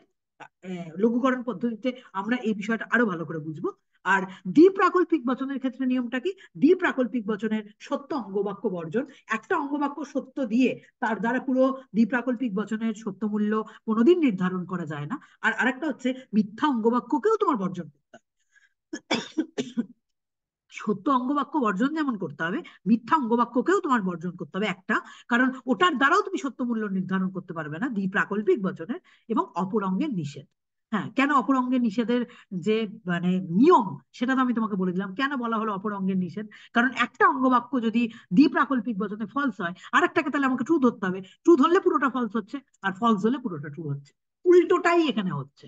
এবং সেই জায়গাটাতেই কিন্তু বলা হচ্ছে অপর অঙ্গের নিষেধ। অপর অঙ্গ মানে যে অঙ্গটা আছে তার উল্টোটাই উত্তর এখানে কিন্তু বেরোবে। লঘুকরণ পদ্ধতির নিয়মটা আলাদা, সেই লঘুকরণ পদ্ধতিটা আমরা পরের দিনে বুঝবো। দেখো, এই নিয়মগুলো কোনো লজিক কখনো কোনো মুখস্থের জিনিস না। হ্যাঁ, এবং আমি যে নিয়মগুলো তোমাকে বোঝালাম আজকের ক্লাসে, আমি একটু স্ক্রিনটা অফ করছি। যে নিয়মটা আজকের ক্লাসে আমি তোমাদের বোঝালাম, আবারও বলছি এই নিয়মটা মুখস্থ করার বিষয়ই নয়। একবার যদি সারা জীবনে একবার যদি এই নিয়মগুলো তোমার মাথার মধ্যে গেঁথে যায়, তুমি যদি বিষয়টা বুঝতে পেরে যাও, তোমার এগুলো মুখস্থ করার দরকার আছে নাকি? তোমার এগুলো মুখস্থ কেন করতে হবে? এগুলো মুখস্থ করার তো দরকারই নেই। পরীক্ষার সময় তোমাকে দেবে একটা ট্রুথ ভ্যালু দিয়ে দেবে, ও তুমি দেখলে ও আচ্ছা এটা এখানে ট্রু দেওয়া আছে, আমার তো দেখারই দরকার নেই অপোজিটটা কি আছে, উত্তর আমি বসিয়ে দেবো। তোমার নিয়ম কিন্তু মুখস্থ করার কোনো প্রয়োজন নেই, কিন্তু নিয়মটাকে জানার দরকার আছে। কারণ এই নিয়মটা জানলেই শুধুমাত্র তার উপরে ডিপেন্ড করে তুমি যে কোনো ধরনের বচনের এনি টাইম সত্য মূল্য নির্ধারণ করতে পারো। আর পরীক্ষায় এইরকমই দেয়, পরীক্ষার সময় এরকমও দেয় যে ওই যে একটু আগে বললাম যে সংযোগিক বচন একটি মাত্র শর্তে কখন সত্য হয়। মনে রাখবে, সংযোগিক বচন একটি মাত্র শর্তে সত্য হয়, বৈকল্পিক বচন একটি মাত্র শর্তে মিথ্যা হয়, প্রাকল্পিক বচন একটি মাত্র শর্তেই মিথ্যা হয়, আর দ্বিপ্রাকল্পিক বচন দুটো শর্তে সত্য আর দুটো শর্তে মিথ্যা হয়। এটার উপরে ডিপেন্ড করে টোটাল ট্রুথ ভ্যালু আমরা নির্ধারণ করব। আমরা এই ট্রুথ ভ্যালু গুলোকে বিশ্লেষণ করব এবং এরপরের দিনের ক্লাসে আমরা এটা দেখব যে লঘুকরণ পদ্ধতিতে অনেক সাইন সিম্বল আলাদা। লঘুকরণ পদ্ধতিতে ব্র্যাকেট ইউজ হয় না। ডাব্লিউ.ভিও কোয়াইন কোনো ব্র্যাকেট ইউজ করেন, ঠিক আছে? তিনি ডট সাইনটাকে ইউজ করেন, ডটের বদলে তিনি পাশাপাশি লিখেছেন, পি কিউ পাশাপাশি। তার মানে হচ্ছে পি কিউ পাশাপাশি মানেই হচ্ছে পি ডট কিউ। হ্যাঁ, আমরা ধরে নেব। হ্যাঁ, তিনি কি কি সাইন সিম্বল সেখানে ব্যবহার করেছেন। তিনি ট্রুকে ট্রু লিখেছেন, ফলসকে তিনি আর ফলস লিখেননি, ফলসকে তিনি সেখানে উল্টো টি হিসাবে ব্যবহার করেছেন। এই নিয়ম বা পদ্ধতিগুলো পরের দিনের ক্লাসে আমরা জানবো। খুব ইন্টারেস্টিং, খুব ভালো লাগার মতো একটি বিষয়, পরের দিনের ক্লাসে জানবো। কিন্তু আজকের ক্লাসে আমি আশা করছি আজকের ক্লাসটা তোমাদের জন্য হেল্পফুল হয়েছে, যার দ্বারা আমরা যে কোনো ধরনের পরীক্ষাতে যে কোনো ধরনের বচনের সত্য মূল্য যদি আমাকে দেয়, সেই সত্য মূল্য আমরা কিন্তু কমপ্লিটলি নির্ধারণ করতে পারবো শুধু এইটুকু নিয়মের উপরে নির্ভর করে। নিয়ম মুখস্থ করার কোনো প্রয়োজন নেই। জাস্ট তুমি যদি ভালো করে জানো, বাড়িতে যদি একবার পুরো বিষয়টাকে নিজের মতো করে আরেকবার, আমাদের ক্লাস রেকর্ডিং আজকে ইউটিউবে যাবে, রেকর্ডিংটা শুনে যদি আরেকবার পুরো বিষয়টাকে বোধগম্য করতে পারো, তোমার সারা জীবনেও আর কোনো কিছুর প্রয়োজন হবে না। যে কোনো টাইমে তুমি ট্রুথ ভ্যালু ডিটারমাইন তুমি কিন্তু করতে পারো। বাট শুধুমাত্র, হ্যাঁ, ক্লাসটা সবার জন্য, হ্যাঁ আমি না নিশ্চয়ই আমি রেজলিউশনের ক্লাস আমি সবার জন্য রাখছি, একটাই কথা ভেবে যে অনেকেই এই বিষয়টা সম্পর্কে ওয়াকিবহাল নয়, মেথড অফ রেজলিউশন শেখা হয়নি। আর 5% স্টুডেন্টস যারা শিখেছো তারা ভুলে গেছো। 5% স্টুডেন্ট শিখেছো আর বাকি স্টুডেন্ট শেখোনি, ঠিক আছে? যারা 5% স্টুডেন্ট ভুলে গেছো, সুতরাং আমি সবার জন্য এই মেথড অফ রেজলিউশনের ক্লাসটা আমি সবার জন্য রাখছি। আশা করি এই ক্লাসটা থেকে সবাই আশা করি উপকৃত হবে। বলো, আজকের ক্লাসে যেটুকু অংশ তোমাদের বোঝালাম, 4টে বচন খুব সোজাভাবে বিষয়টাকে বোঝালাম, সংযোগিক বচন, বৈকল্পিক বচন, প্রাকল্পিক বচন এবং দ্বিপ্রাকল্পিক বচন, কিভাবে তুমি ট্রুথ ভ্যালু ডিটারমাইন করতে পারো। হ্যাঁ, লঘুকরণের নিয়ম তো রয়েছে, আমি লঘুকরণের নিয়মকে ছেড়েও যদি সিম্পলি ওয়েতে বিষয়গুলোকে ব্যাখ্যা করি, তাহলেও কিন্তু তোমাদের পুরো বিষয়টা বুঝে যাওয়ার কথা। বলো, বুঝতে পেরেছো নাকি আজকের ক্লাস? ম্যাম বুঝতে পেরেছি ম্যাম।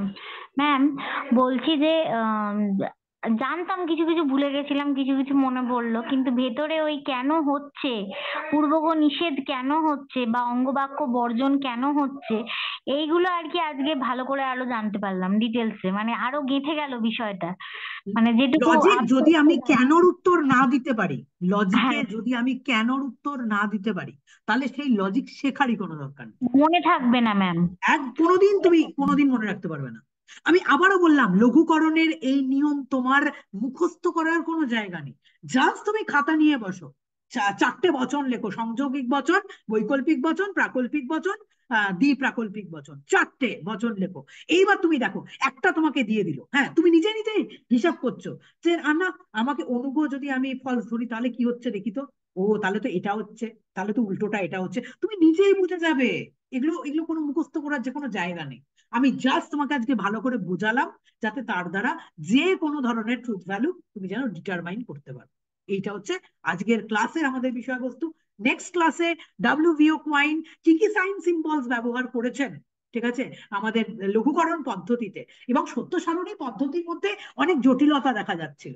যত বড় বড় বচন হচ্ছিল তত, হ্যাঁ নিশ্চয়ই, যত বড় বড় বচন হচ্ছিল তত বড় বড় বচন সত্য সারণী করতে গিয়ে কি হচ্ছিল, পুরো বিষয়টা ঘেটে যাচ্ছি আমরা, তাই না? ট্রু ট্রুতে ট্রু, ট্রু ফলসে ফলস, একদম প্রত্যেকটা স্টেপ আলাদা আলাদা আলাদা আলাদা করে সেখানে বার করতে হচ্ছিল।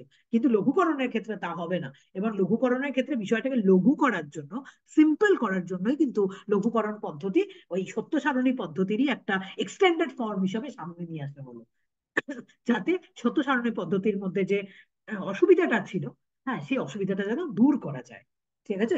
এই জন্য লঘুকরণ পদ্ধতি সামনে। এই নিয়মগুলো আশা করি তোমাদের আপকামিং যে পরীক্ষা 3 তারিখে রয়েছে, এই 3 তারিখের পরীক্ষার জন্য এই যে নিয়মগুলো শেখালাম, এই নিয়মগুলো তোমাদের জন্য আশা করি হেল্পফুল হবে। আজকের ক্লাসটা সবার জন্য যাবে, পরের ক্লাসটাও সবার জন্যই যাবে, কারণ আমার মনে হচ্ছে যে রেজলিউশন পদ্ধতি অনেকেই জানো না। এবং যারা আমার স্টুডেন্টস আছো, লজিকের যে কোর্সটা রয়েছে আমাদের ইয়েতে অ্যাপে রয়েছে, সেখানে তো লজিকের সমস্ত ক্লাসগুলোই ভীষণ সুন্দরভাবে দেওয়া আছে, একদম ইন্ট্রোডাক্টরি ক্লাস থেকে সমস্ত বিষয় আলোচনা করা আছে। সেখানেও এই কোর্সের মধ্যেও এই ক্লাসগুলো পুরো, আমি পুরো লজিকটাকে তার মধ্যে ইনক্লুড করে দিতে চাই, পুরো পুরো অবরাহ যুক্তি, পুরো আরোহ যুক্তি, যে আমাদের লজিকের কোর্স আছে সেখানে, যাতে কোনো স্টুডেন্টের কোনো অসুবিধা না হয়। কারণ ক্লাস 12 এর থেকে লজিক রয়েছে, ক্লাস 12 এর থেকে বেসিক লজিক রয়েছে, ক্লাস 12 এ টোটাল 100 নাম্বার লজিক করতে হয়। ঠিক আছে, সুতরাং সেখান থেকে স্টুডেন্টদের যেন কোনো অসুবিধে না হয়, এই জন্য লজিকের ওই কমপ্লিট কোর্সে কমপ্লিট লজিকের সমস্ত ক্লাসগুলো ওখানে কিন্তু চলে যাবে। আশা করি আজকের ক্লাসটা তোমাদের যদি হেল্পফুল হয় আমাকে জানিও, আমার ভালো লাগবে। নেক্সট ক্লাসে আবার তোমাদের সাথে দেখা হবে। আজকে ক্লাস রেকর্ডিংটা এখানেই স্টপ করছি।